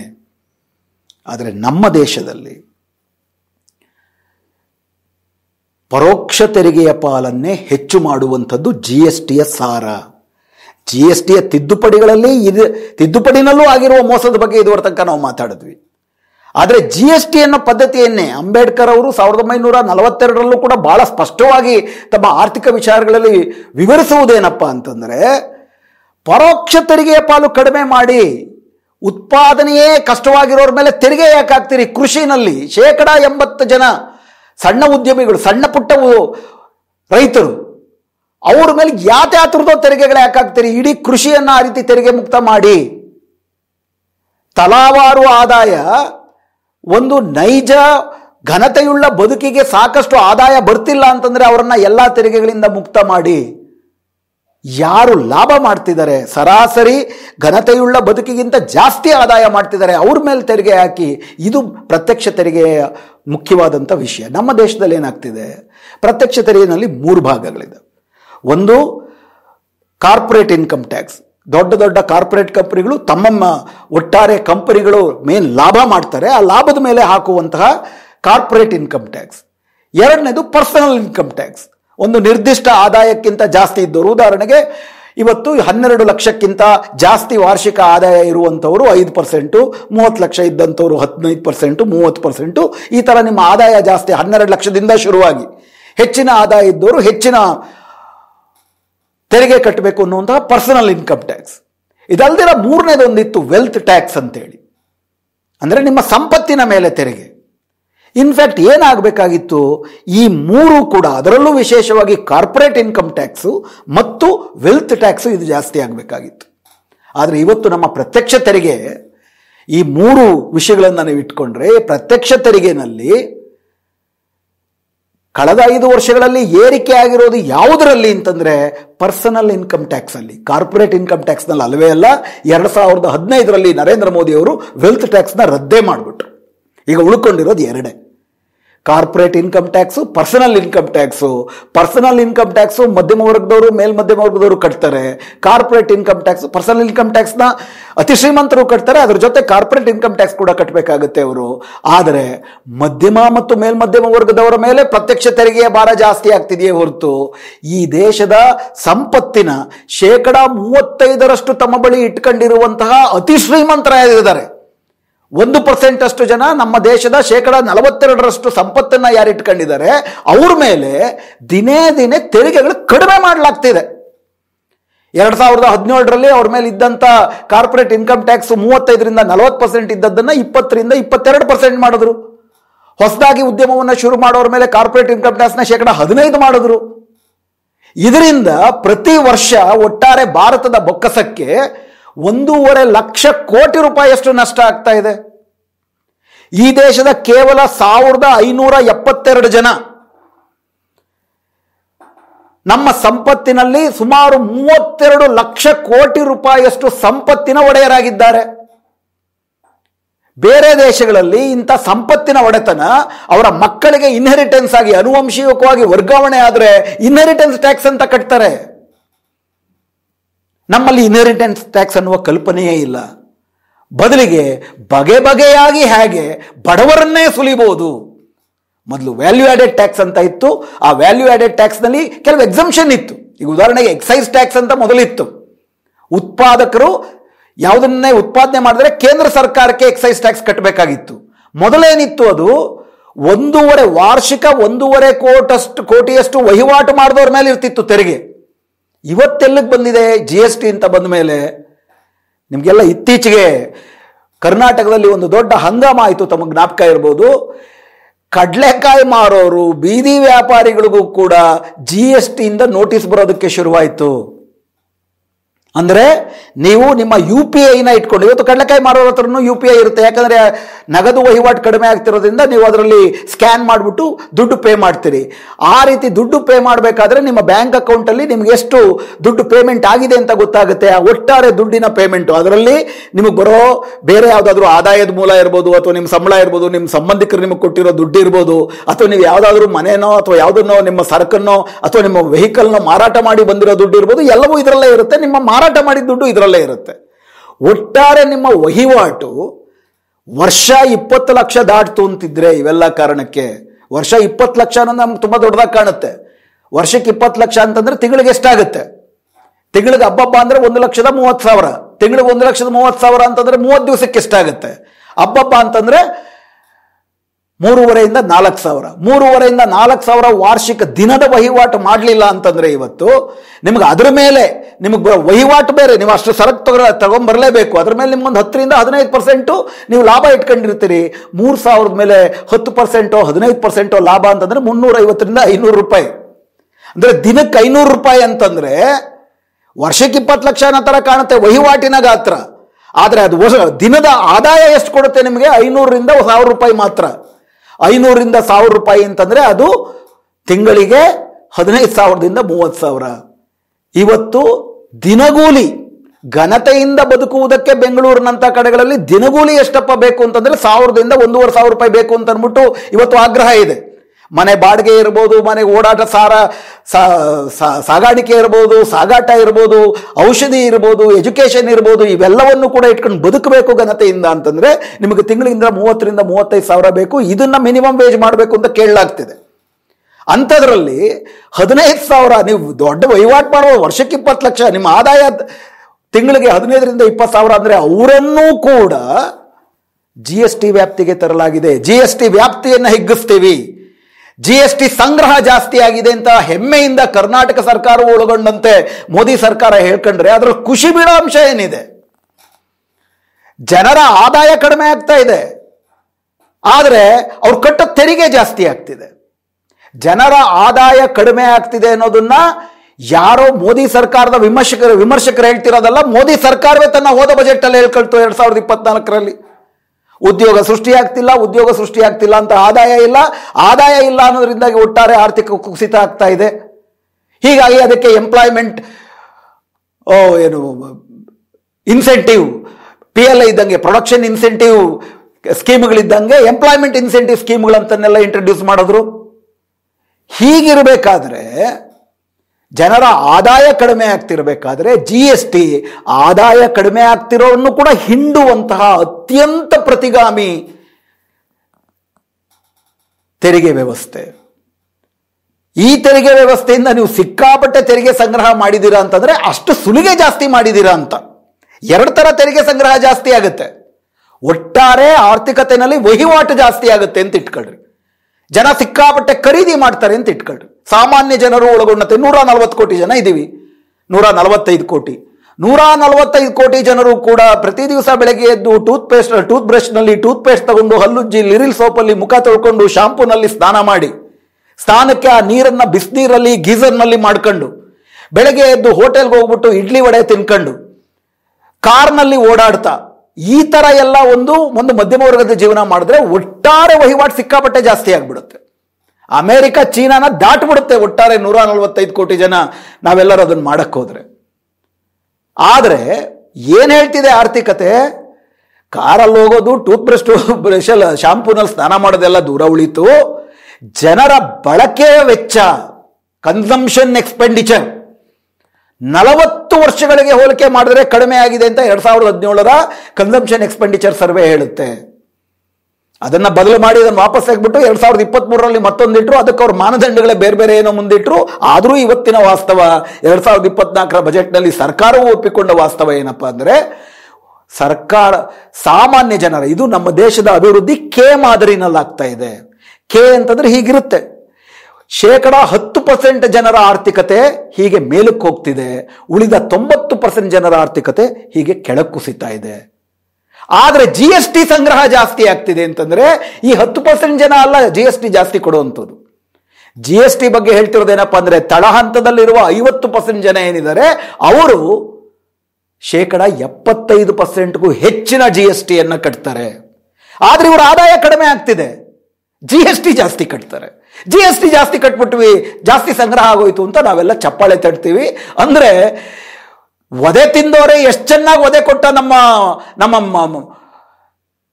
ನಮ್ಮ ಮಾಲೀಕ ಅಂತೇಳಿ ಚಪ್ಪಾಳೆ ತಟ್ಟುವಂತಹ ವಿಧಾನ ಇದು. ಇಂಥ GST ವ್ಯವಸ್ಥೆಯನ್ನ ಫಸ್ಟು ಕಾಂಗ್ರೆಸ್ ಸರ್ಕಾರ ಜಾರಿಗೆ ತರಲಿಕ್ಕೆ ಬಯಸಿತ್ತು. 2017ರಲ್ಲಿ BJP ಸರ್ಕಾರ ಅದನ್ನು ಜಾರಿಗೆ ತಂತು. BJP ಸರ್ಕಾರ ಜಾರಿಗೆ ತಂದ GST ವ್ಯವಸ್ಥೆಯನ್ನ ಎಲ್ಲಾ ಪಕ್ಷಗಳು ಒಪ್ಪಿಕೊಂಡವು. GSTಯ ಜಾರಿಯಲ್ಲಿ ಆಗಿರುವ ಅಸಮರ್ಪಕ ವಿಧಾನಗಳನ್ನ, ಗಬ್ಬರ್ ಟ್ಯಾಕ್ಸ್ ಆಗಿರುವ ವಿಧಾನಗಳು ಬೇರೆ, ಆ ತಿದ್ದುಪಡಿ ಅದು ಬೇರೆ ವಿಷಯ. GST ಅದರ ಪ್ರಿನ್ಸಿಪಲ್ಲೇ, ಅದರ ತತ್ವವೇ ಬಡ ಜನರನ್ನ ಹೆಚ್ಚು ಸುಲಿಯುವುದು. ಪರೋಕ್ಷ ತೆರಿಗೆಯ ವಿಧಾನಗಳ ಮೂಲಕ ಬಡ ಜನರಿಗೆ ರಿಯಾಯಿತಿಯನ್ನ ಕಡಿಮೆ ಮಾಡ್ತಾ, ಅವರಿಗೆ ವಿನಾಯಿತಿಗಳನ್ನ ಕಡಿಮೆ ಮಾಡ್ತಾ ಹೆಚ್ಚು ಹೆಚ್ಚು ಜನರನ್ನ ಸುಲಿಗೆ ಮಾಡುವುದೇ GST ವಿಧಾನ. ಅದನ್ನು ಎಲ್ಲಾ ಪಕ್ಷಗಳು ಒಪ್ಪಿಕೊಂಡವು. ಹೀಗಾಗಿ ಮೊದಲನೇ ಡಿಮ್ಯಾಂಡು ಈ ದೇಶದ ಆರ್ಥಿಕತೆ. ಅದಕ್ಕೆ ಅದ್ರ ಜೊತೆಗೆ ಇವರು ಹೇಳ್ತಿರೋದೇನು, ಈ ತೆರಿಗೆ ದರ ಕಡಿಮೆ ಆಗಿರೋದ್ರಿಂದ ಸಿಕ್ಕಾಪಟ್ಟೆ ಜನ ಖರೀದಿ ಮಾಡ್ತಾರೆ. ವಿಷಯ, ಖರೀದಿ ಮಾಡಕ್ ಫಸ್ಟ್ ಆದಾಯ ಇರಬೇಕಲ್ಲ. ಇವತ್ತಿಗೂ 80% ಜನರ ಆದಾಯ ಒಂದೋ ಸ್ಥಗಿತವಾಗಿದೆ ಅಥವಾ ಕುಸಿತವಾಗಿದೆ. ಅದನ್ನ ಜಾಸ್ತಿ ಮಾಡುವ ವಿಧಾನಗಳಿಗೆ ಆರ್ಥಿಕತೆಯಲ್ಲಿ ಪುನಶ್ಚೇತನ ಮಾಡಿದಿರಾ ಸಂಪೂರ್ಣವಾಗಿ. ಈಗ ಇನ್ನೊಂದು ಸಂದರ್ಭವೂ ಬಂದಿದೆ. ಉದ್ಯೋಗವನ್ನ ಸೃಷ್ಟಿ ಮಾಡ್ತಿದ್ದಂಥ ನಮ್ಮ ಆರ್ಥಿಕತೆಯ 30% ಇದ್ದದ್ದು ಎಕ್ಸ್ಪೋರ್ಟ್. ಅದರಲ್ಲೂ ಚರ್ಮ ಆಧಾರಿತವಾದಂಥ ಸರಕುಗಳು, ಬಟ್ಟೆ, ಫ್ಯಾಬ್ರಿಕ್ಕು, ಡೈಮಂಡು, ಎಲೆಕ್ಟ್ರಾನಿಕ್ ಗೂಡ್ಸ್ಗಳು ಇತ್ಯಾದಿಗಳಲ್ಲಿ ಅತಿ ಹೆಚ್ಚು ನಾವು ಎಕ್ಸ್ಪೋರ್ಟ್ ಮಾಡ್ತಿದ್ದು ಅಮೆರಿಕಾಗೆ. ತಲೆಕೆಟ್ಟ ಟ್ರಂಪು 50% ಅಷ್ಟು ಇವತ್ತು ಟ್ಯಾರಿಫ್ನ ಹಾಕ್ತಿದ್ದಾರೆ. ಈ ಎಲ್ಲ ಕ್ಷೇತ್ರಗಳಲ್ಲಿ ಏನಿಲ್ಲ ಅಂತಂದ್ರೂ 30%ರಿಂದ 50% ನಮ್ಮ ರಫ್ತು ಕಡಿಮೆ ಆಗುತ್ತೆ. ರಫ್ತು ಕಡಿಮೆ ಆಗುತ್ತೆ ಅಂದರೆ ಆ ರಫ್ತನ್ನೇ ಆಧರಿಸಿದ್ದಂಥ ಕೈಗಾರಿಕೆಗಳಲ್ಲಿ ಉತ್ಪಾದನೆ ಕಡಿಮೆ ಆಗುತ್ತೆ. ಉತ್ಪಾದನೆ ಕಡಿಮೆ ಆಗುತ್ತೆ ಅಂದರೆ ಉತ್ಪಾದಕರು ಅಷ್ಟು ಲೇಬರ್ಗಳು ಬೇಕಾಗಲ್ಲ, ಅಷ್ಟು ಜನ ಉದ್ಯೋಗ ಕಳ್ಕೊತಾರೆ. ಉದ್ಯೋಗ ಕಳ್ಕೊತಾರೆ ಅಂದರೆ ಅಷ್ಟು ಜನರ ಆದಾಯ ಕಡಿಮೆ ಬಿದ್ದೋಗುತ್ತೆ. ಈಗ ಆದಾಯ ಬಿದ್ದವರು ನಿಮ್ಮ ದೀಪಾವಳಿನಲ್ಲಿ ಸ್ವೀಟ್ಗಳನ್ನ ಖರೀದಿ ಮಾಡ್ತಾರಾ? ಬೆಣ್ಣೆ ಬೆಲೆ, ತುಪ್ಪದ ಬೆಲೆ, ಸಕ್ಕರೆ ಬೆಲೆ, ಬೆಲ್ಲದ ಬೆಲೆ ಕಡಿಮೆ ಆಯಿತು ಅಂತ ಮೈಸೂರು ಪಾಕ್ ಖರೀದಿ ಮಾಡ್ತಾರಾ? ಆದ್ದರಿಂದ ಸ್ನೇಹಿತರೆ, ಕಾರ್ಲ್ ಮಾರ್ಕ್ಸ್ ಒಂದು ಮಾತು ಹೇಳ್ತಾರೆ, ಅಪಿಯರೆನ್ಸ್ ಅಲ್ಲ ಎಸೆನ್ಸ್ನ ನೋಡಬೇಕು. ತೋರಿಕೆಗೆ ಕಾಣುವುದಲ್ಲ, ಅದರ ಹಿಂದಿರುವಂತಹ ಸಾರವೇನು. ಮೇಲ್ತೋರಿಕೆಗೆ ಕೆಲವುಗಳ ದರ ಕಡಿಮೆ ಆಗಿದೆ, 12% ಇದ್ದಿದ್ದು 5% ಆಗೋಗಿದೆ, 28% ಇದ್ದಿದ್ದು 18% ಆಗೋಗಿದೆ. ಅಷ್ಟು ಬೆಲೆ ಇಳಿಕೆ ನಮ್ಮೆಲ್ಲ ಸರಕುಗಳಿಗೆ ಸಿಕ್ಕಿಬಿಡುತ್ತೆ ಅನ್ನುವಂತಹ ಭ್ರಾಂತಿಯನ್ನು ನಮ್ಮಲ್ಲಿ ಹುಟ್ಟಿಸ್ತಿದ್ದಾರೆ. ಅಫ್ಕೋರ್ಸ್ ದೀಪಾವಳಿ ಹಬ್ಬದ ಸಾಲಿನಲ್ಲಿ, ದಸರೆ ಹಬ್ಬ ಸಾಲಿನಲ್ಲಿ ಸ್ವೀಟಿನ ಬೆಲೆ ಅಲ್ಪ ಸ್ವಲ್ಪ ಕಡಿಮೆ ಆದರೂ ಆಗಬಹುದು. ಅದು ತಾತ್ಕಾಲಿಕ, ಅದು ಕೇವಲ ಒಂದು ಸಣ್ಣ ವರ್ಗಕ್ಕೆ ಮಾತ್ರ ಸಿಗುವಂತಹ ಸೌಲಭ್ಯ. ಉಳಿದಂತೆ ಈ GST ಅನ್ನುವ ವ್ಯವಸ್ಥೆ, ಈ ಪರೋಕ್ಷ ಸುಲಿಗೆಕೋರ ವ್ಯವಸ್ಥೆ ಏನಿದೆ, ಅದು ಇರುವ ತನಕ ಬಡ ಜನರ ಸುಲಿಗೆ ಮಾಡುತ್ತೆ. ಇದಕ್ಕಿನ್ನೊಂದು ಡೈಮೆನ್ಷನ್ನು ಇದೆ. GST ಅನ್ನುವಂಥದ್ದು ಬಂದ ಮೇಲೆ ನಮ್ಮ ದೇಶದ ತೆರಿಗೆ ವ್ಯವಸ್ಥೆನಲ್ಲಿ, ಈಗ ಅಮೇರಿಕಾಗೆ ನೀವು ಹೋಲಿಸಿದ್ರೆ, ಅಮೇರಿಕಾದಲ್ಲಿರುವ 40 ಸಂಸ್ಥಾನಗಳು ಕೂಡ ತಮ್ಮ ದೇಶದ ಜನರ ಮೇಲೆ ಪರೋಕ್ಷ ತೆರಿಗೆಯನ್ನು ವಿಧಿಸ್ತವೆ, ಪ್ರತ್ಯಕ್ಷ ತೆರಿಗೆಯನ್ನು ವಿಧಿಸ್ತವೆ. ಆದರೆ ನಮ್ಮ ದೇಶದಲ್ಲಿ ಪ್ರತ್ಯಕ್ಷ ತೆರಿಗೆಯನ್ನು ವಿಧಿಸುವ ಸಂಪೂರ್ಣ ಮಾನೋಪಲಿ ಏಕಸ್ವಾಮ್ಯ ಕೇವಲ ಕೇಂದ್ರ ಸರ್ಕಾರದ್ದು. ಅಷ್ಟು ಮಾತ್ರ ಅಲ್ಲದಿರ ಕೇಂದ್ರ ಸರ್ಕಾರಕ್ಕೆ ಈ ಪರೋಕ್ಷ ತೆರಿಗೆ GSTನಲ್ಲೂ 50% ಸಿಗುತ್ತೆ. ನೀವು 10 ರೂಪಾಯಿ ತೆರಿಗೆ ಕಟ್ಟಿದ್ರೆ 5 ರೂಪಾಯಿ ಕೇಂದ್ರ ಸರ್ಕಾರಕ್ಕೆ ಹೋಗುತ್ತೆ, 5 ರೂಪಾಯಿ ರಾಜ್ಯ ಸರ್ಕಾರಕ್ಕೆ ಬರುತ್ತೆ, ಆಟೋಮೆಟಿಕ್ ಆಗಿ ಬರುತ್ತೆ. ಈ 5%, ಈ 5 ರೂಪಾಯಿ ಏನಿದೆ 50% GSTಗೆ ನಾವು ಹೋಗ್ಬಿಟ್ಟು ಅಲ್ಲೇನು ಭಿಕ್ಷೆ ಬೇಡಬೇಕಾಗೋದಿಲ್ಲ. ಆದರೆ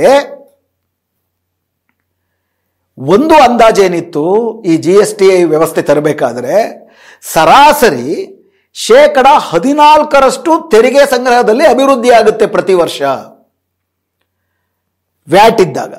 ಅಂದರೆ GST ವ್ಯವಸ್ಥೆ ಜಾರಿಗೆ ಬರುವ ಮುನ್ನ ಪ್ರತಿಯೊಂದು ರಾಜ್ಯಗಳು ಕೂಡ ಹಿಂದಿನ ವರ್ಷದ ತಮ್ಮದೇ ಸಂಪನ್ಮೂಲ, ಅವ್ರದ್ದೇ ಅಂತಂದ್ರೆ ಬರೀ ರಾಜ್ಯ ಸರ್ಕಾರಗಳಿಗೆ ಪರಮಾಧಿಕಾರ ಇದ್ದದ್ದು ವಾಣಿಜ್ಯ ತೆರಿಗೆ, ಮಾರಾಟ ತೆರಿಗೆ, ಸ್ಟ್ಯಾಂಪ್ ಅಂಡ್ ಡ್ಯೂಟೀಸ್, ಅದೆಲ್ಲ ಈಗಲೂ ಇದೆ. ವಿಶೇಷವಾಗಿ ವಾಣಿಜ್ಯ ತೆರಿಗೆ ಮತ್ತು ಮಾರಾಟ ತೆರಿಗೆ.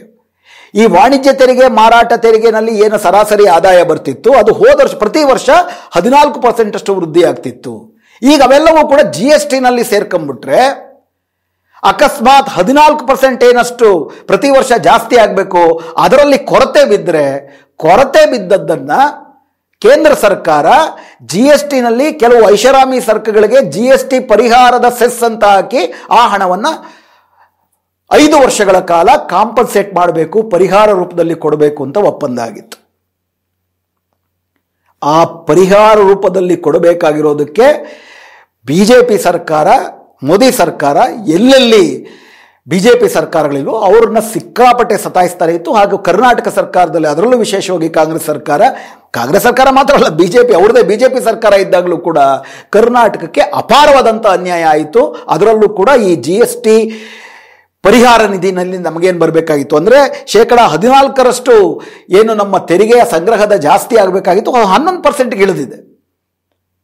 ಈಗೇನಾಗುತ್ತೆ, ಈಗಾಗಲೇ ಕೇಂದ್ರ ಸರ್ಕಾರ ನಿರೀಕ್ಷೆ ಮಾಡ್ತಿರೋ ರೀತಿ 48,000 ಕೋಟಿ ಕಡಿಮೆ ಆಗುತ್ತೆ ಅಂತ ಅವರೇ ಹೇಳ್ತಿದ್ದಾರೆ. ಆದರೆ ಅದಕ್ಕೊಂದು ರೈಡರ್ ಇಡ್ತಿದ್ದಾರೆ. ಏನಪ್ಪಾ ಅಂತಂದ್ರೆ 48,000 ಕೋಟಿ 2023-24 ವಹಿವಾಟು ನಡೆದ್ರೆ 48,000 ಕೋಟಿ ಕಡಿಮೆ ಆಗುತ್ತೆ ಅಂತ ನಾವು ಅಂದಾಜು ಮಾಡ್ತಿದ್ದೀವಿ. ಆದರೆ ಸರಕುಗಳ ದರ ಕಡಿಮೆ ಆಗುತ್ತೆ, ತೆರಿಗೆ ದರ ಕಡಿಮೆ ಮಾಡಿದೀವಿ, ಅದರಿಂದ ಬೆಲೆಗಳು ಕಡಿಮೆ ಆಗುತ್ತೆ, ಜನ ಖರೀದಿ ಮಾಡ್ತಾರೆ. ಖರೀದಿ ಜಾಸ್ತಿ ಆದಾಗ ತೆರಿಗೆನೂ ಜಾಸ್ತಿ ಸಂಗ್ರಹ ಆಗುತ್ತೆ. ಅದರಿಂದ 48,000 ಕೋಟಿ ರೂಪಾಯಿ ಕೂಡ ಏನು ನಷ್ಟ ಆಗೋದಿಲ್ಲ ಅಂತ ಮೋದಿ ಸರ್ಕಾರ ಏನು ನೆಪ ಹೇಳ್ತಿದೆ. ನಾವೀಗಾಗಲೇ ಚರ್ಚೆ ಮಾಡಿರುವಂತೆ, ಮೊದಲನೇದಾಗಿ ತೆರಿಗೆ ದರ ಕಡಿಮೆ ಆಯಿತು ಅಂತಂದರೆ ಕಂಪನಿಗಳು ಅದನ್ನು ಬೆಲೆನೇನು ಕಡಿಮೆ ಮಾಡೋದಿಲ್ಲ.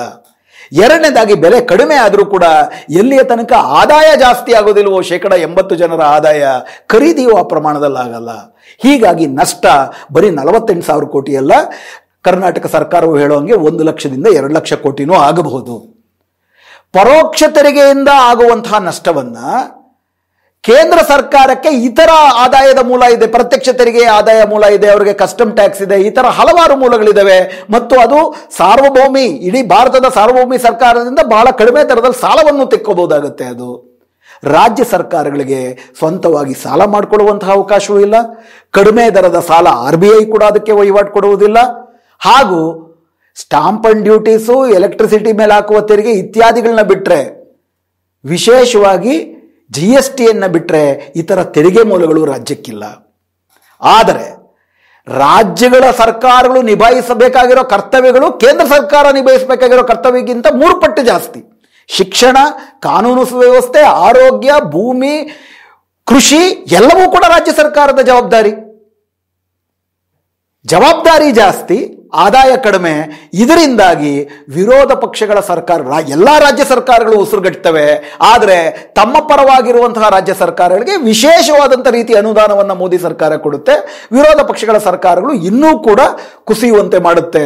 ಆದ್ದರಿಂದ ವಿರೋಧ ಪಕ್ಷಗಳು ಏನಿವತ್ತು ಮುಂದಿಡ್ತಿದ್ದಾವೆ, ಈ 2ನೇ ತಿದ್ದುಪಡಿ ಏನು ಮಾಡ್ತಿದ್ದೀರಿ, ಈ ತಿದ್ದುಪಡಿಯ ಹಿನ್ನೆಲೆಯಿಂದ ಆಗುವ ನಷ್ಟಕ್ಕೂ ಕೂಡ ನಮಗೆ 5 ವರ್ಷಗಳ ಕಾಲ 14% ತೆರಿಗೆ ಸಂಗ್ರಹದಲ್ಲಿ ಆಗುವ ಕೊರತೆಯನ್ನ ಅನುಪಾತದಲ್ಲಿ ನಮಗೆ ಕೊಡಬೇಕು ಅಂತ ಹೇಳ್ತಿರೋ ಡಿಮ್ಯಾಂಡ್ ಸರಿ ಇದೆ. ಆದರೆ ವಿರೋಧ ಪಕ್ಷಗಳಿಗೂ ಕೇಳಬೇಕಾಗಿರುವ ಪ್ರಶ್ನೆ, ಇಂಥ GST ಪದ್ಧತಿ ಅಂತ, GST ಅಂತ ಸುಲಿಗೆಕೋರ ಪದ್ಧತಿಗೆ ನೀವು ಹೆಂಗೆ ಒಪ್ಪಿಗೆ ಕೊಟ್ರಿ? ಮೇಲ್ನೋಟಕ್ಕೆ ಕೇಂದ್ರ ಸರ್ಕಾರಕ್ಕೆ ಖಂಡಿತವಾಗಿ ಮಾಡ್ತಿರೋ ಅನ್ಯಾಯವನ್ನು ವಿರೋಧಿಸಿ ಅವರು ಎತ್ತುತ್ತಿರೋ ಕೂಗು ಸರಿ. ಆದರೆ ಎಲ್ಲ ಪಕ್ಷಗಳು ಒಟ್ಟು ಸೇರಿ ಬಡವರನ್ನ ಸುಲಿದು ಶ್ರೀಮಂತರಿಗೆ ರಕ್ಷಣೆ ಕೊಟ್ಟು, ಇದು 91ರ ನಂತರ ನಮ್ಮ ದೇಶ ಅನುಸರಿಸುತ್ತಿರುವಂತಹ ನವ ಉದಾರವಾದಿ ಉಗ್ರ ಬಂಡವಾಳಶಾಹಿ ಆರ್ಥಿಕ ವ್ಯವಸ್ಥೆ. ಎಲ್ಲ ಪಕ್ಷಗಳು ಅದಕ್ಕೆ ಒಪ್ಪಿಗೆ ಕೊಡ್ತವೆ. ಹೂಡಿಕೆದಾರರು ಅವ್ರಿಗೆ ಹೆಚ್ಚಿಗೆ ದುಡ್ಡಿರೋಂಗೆ ಮಾಡಿದ್ರೆ ನಮ್ಮ ದೇಶ ಉದ್ಧಾರ ಆಗುತ್ತೆ. ಅವ್ರು ಜಾಸ್ತಿ ಫ್ಯಾಕ್ಟ್ರಿ ಮಾಡ್ತಾರೆ, ಅವ್ರ ಹತ್ರ ಜಾಸ್ತಿ ದುಡ್ಡು ಇದೆ ಅಂತಂದ್ರೆ ಅವ್ರು ಜಾಸ್ತಿ ಫ್ಯಾಕ್ಟ್ರಿ ಮಾಡ್ತಾರೆ, ಫ್ಯಾಕ್ಟ್ರಿ ಇದ್ರೆ ಉದ್ಯೋಗ ಬರುತ್ತೆ, ಉದ್ಯೋಗ ಇದ್ರೆ ಆದಾಯ ಬರುತ್ತೆ ಎನ್ನುವಂತಹ ಸಂಪೂರ್ಣ ಮಾರುಕಟ್ಟೆ ಶಕ್ತಿಗಳ ಪರ, ಬಂಡವಾಳಶಾಹಿಗಳ ಪರ ನೀತಿ 91ರ ನಂತರ ಎಲ್ಲ ಪಕ್ಷಗಳು ಅನುಸರಿಸ್ತಿದ್ದಾವೆ. ಅದರ ಭಾಗವಾಗಿಯೇ ತೆರಿಗೆ ನೀತಿಯು ಕೂಡ ಬಂದಿದೆ. ದೊಡ್ಡವರು ಶ್ರೀಮಂತರಾದರೆ ಆ ಅಭಿವೃದ್ಧಿ ತೊಟ್ಟಿಕ್ತಾ ಎಲ್ಲರಿಗೂ ಸಿಗುತ್ತೆ ಎನ್ನುವಂತಹ ವಾದ, ಸಿದ್ಧಾಂತ ಏನಿದೆ ಸಂಪೂರ್ಣವಾಗಿ ಸುಳ್ಳು ಅನ್ನೋದು ಜಗತ್ತಿನಾದ್ಯಂತ ಸಾಬೀತಾಗಿದೆ ಇವತ್ತು. ಆದರೆ ಅದೇ ಸಿದ್ಧಾಂತದ ಭಾಗವಾಗಿಯೇ ಈ GST ಇದೆ. GSTಯನ್ನ ಮೇಲ್ನೋಟಕ್ಕೆ ರಾಜ್ಯಗಳಿಗೆ ಆಗುವ ಅನ್ಯಾಯವನ್ನು ಮಾತ್ರ ವಿರೋಧಿಸಬೇಕು. ಅನ್ಯಾಯ ಮಾತ್ರ ವಿರೋಧಿಸುವಂತಹ ವಿರೋಧ ಪಕ್ಷಗಳು ಈ ತೆರಿಗೆ ವ್ಯವಸ್ಥೆಯ ಹಿನ್ನೆಲೆ ಇರುವ ಈ ಆರ್ಥಿಕ ವ್ಯವಸ್ಥೆನಲ್ಲೇ ಇರುವ ಬಂಡವಾಳಶಾಹಿ ಪರವಾದಂಥ ಒಂದು ಆರ್ಥಿಕ ಅಸಮಾನತೆ, ತಾರತಮ್ಯವನ್ನು ಪ್ರಶ್ನಿಸೋದಿಲ್ಲ. ಯಾಕಂದರೆ ಇವರೆಲ್ಲರೂ ಒಟ್ಟುಗೂಡಿ ಕಟ್ತಿರುವಂಥ ವ್ಯವಸ್ಥೆ. ಆದ್ದರಿಂದ ಈ ತಿದ್ದುಪಡಿಯ ಹಿಂದಿರುವಂತಹ ಒಂದು ಅವರ ಮೋದಿ ಸರ್ಕಾರದ ಸೋಗಲಾಡಿತನಗಳನ್ನು, ಸುಳ್ಳುಗಳನ್ನು, ಹಿಪಾಕ್ರಸಿಯನ್ನ ಇವೆಲ್ಲವನ್ನೂ ವಿರೋಧಿಸಬೇಕು. ವಿರೋಧ ಪಕ್ಷಗಳು ಕೇಳ್ತಿರುವಂತೆ ಮುಂದಿನ ಒಂದಷ್ಟು ವರ್ಷಗಳ ಕಾಲ ರಾಜ್ಯ ಸರ್ಕಾರಗಳಿಗೆ ಪರಿಹಾರ ಧನವನ್ನು ಕೊಡೋಕ್ಕೂ ಕೂಡ ಒತ್ತಾಯಿಸಬೇಕು. ಅಷ್ಟೇ ಮುಖ್ಯವಾಗಿ ಈ GSTಯ ಪ್ರಮಾಣ ಕಡಿಮೆ ಆಗ್ತಾ ಪ್ರತ್ಯಕ್ಷ ತೆರಿಗೆಗಳ ಪಾಲು ಜಾಸ್ತಿ ಆಗ್ತಾ ಒಂದು ಸಮಾನತೆಯ ಆರ್ಥಿಕ ನೀತಿ ಬರುವ ದಿಕ್ಕಿನಲ್ಲಿ, ಸಮಾನತೆಯ ತೆರಿಗೆ ನೀತಿ ಅದು ಬರಬೇಕು ಅಂದರೆ ಸಮಾನತೆಯ ಆರ್ಥಿಕ ಸಿದ್ಧಾಂತ ಬರುವ ದಿಕ್ಕಿನಲ್ಲಿ ಚಳುವಳಿಯನ್ನು ಕೂಡ ಕಟ್ಟಬೇಕು. ಯಾವ ಪಕ್ಷಗಳು, ವಿರೋಧ ಪಕ್ಷಗಳು ಈ 3ನೇ ಅಂಶದ ಬಗ್ಗೆ ಮಾತಾಡ್ತಿಲ್ಲ. ಸಾಮಾನ್ಯ ಜನರು ನಮ್ಮ ಆದಾಯ ಕಡಿಮೆ ಆಗ್ತಿದೆ, ತೆರಿಗೆ ಜಾಸ್ತಿ ಆಗ್ತಿದೆ, ಇದನ್ನು ಅರ್ಥ ಮಾಡ್ಕೊಳ್ಳೋಣ. ತೆರಿಗೆ ಜಾಸ್ತಿ ಆಗ್ತಿದೆ ಅಂತ ಸರ್ಕಾರ ಹೇಳಿದ್ದಕ್ಕೆ ಚಪ್ಪಾಳೆ ತಟ್ಟೋದ್ರಲ್ಲಿ ಕಾರಣ ಇಲ್ಲ. ನಮ್ಮ ಸುಲಿಗೆ ಜಾಸ್ತಿ ಆಗ್ತಿದೆ ಅಂತ ಅದರ ಅರ್ಥ. ಈ ಸುಲಿಗೆಯ ವಿರುದ್ಧ ಅರಿವನ್ನು ಪಡ್ಕೊಂಡು ಹೋರಾಟವನ್ನು ಮಾಡೋಣ ಅಂತ ಹೇಳ್ತಾ ಇವತ್ತಿನ ಈ ಸಂಚಿಕೆಯನ್ನು ಇಲ್ಲಿಗೆ ನಿಲ್ಲಿಸ್ತಿದ್ದೀನಿ. ನಮಸ್ಕಾರ.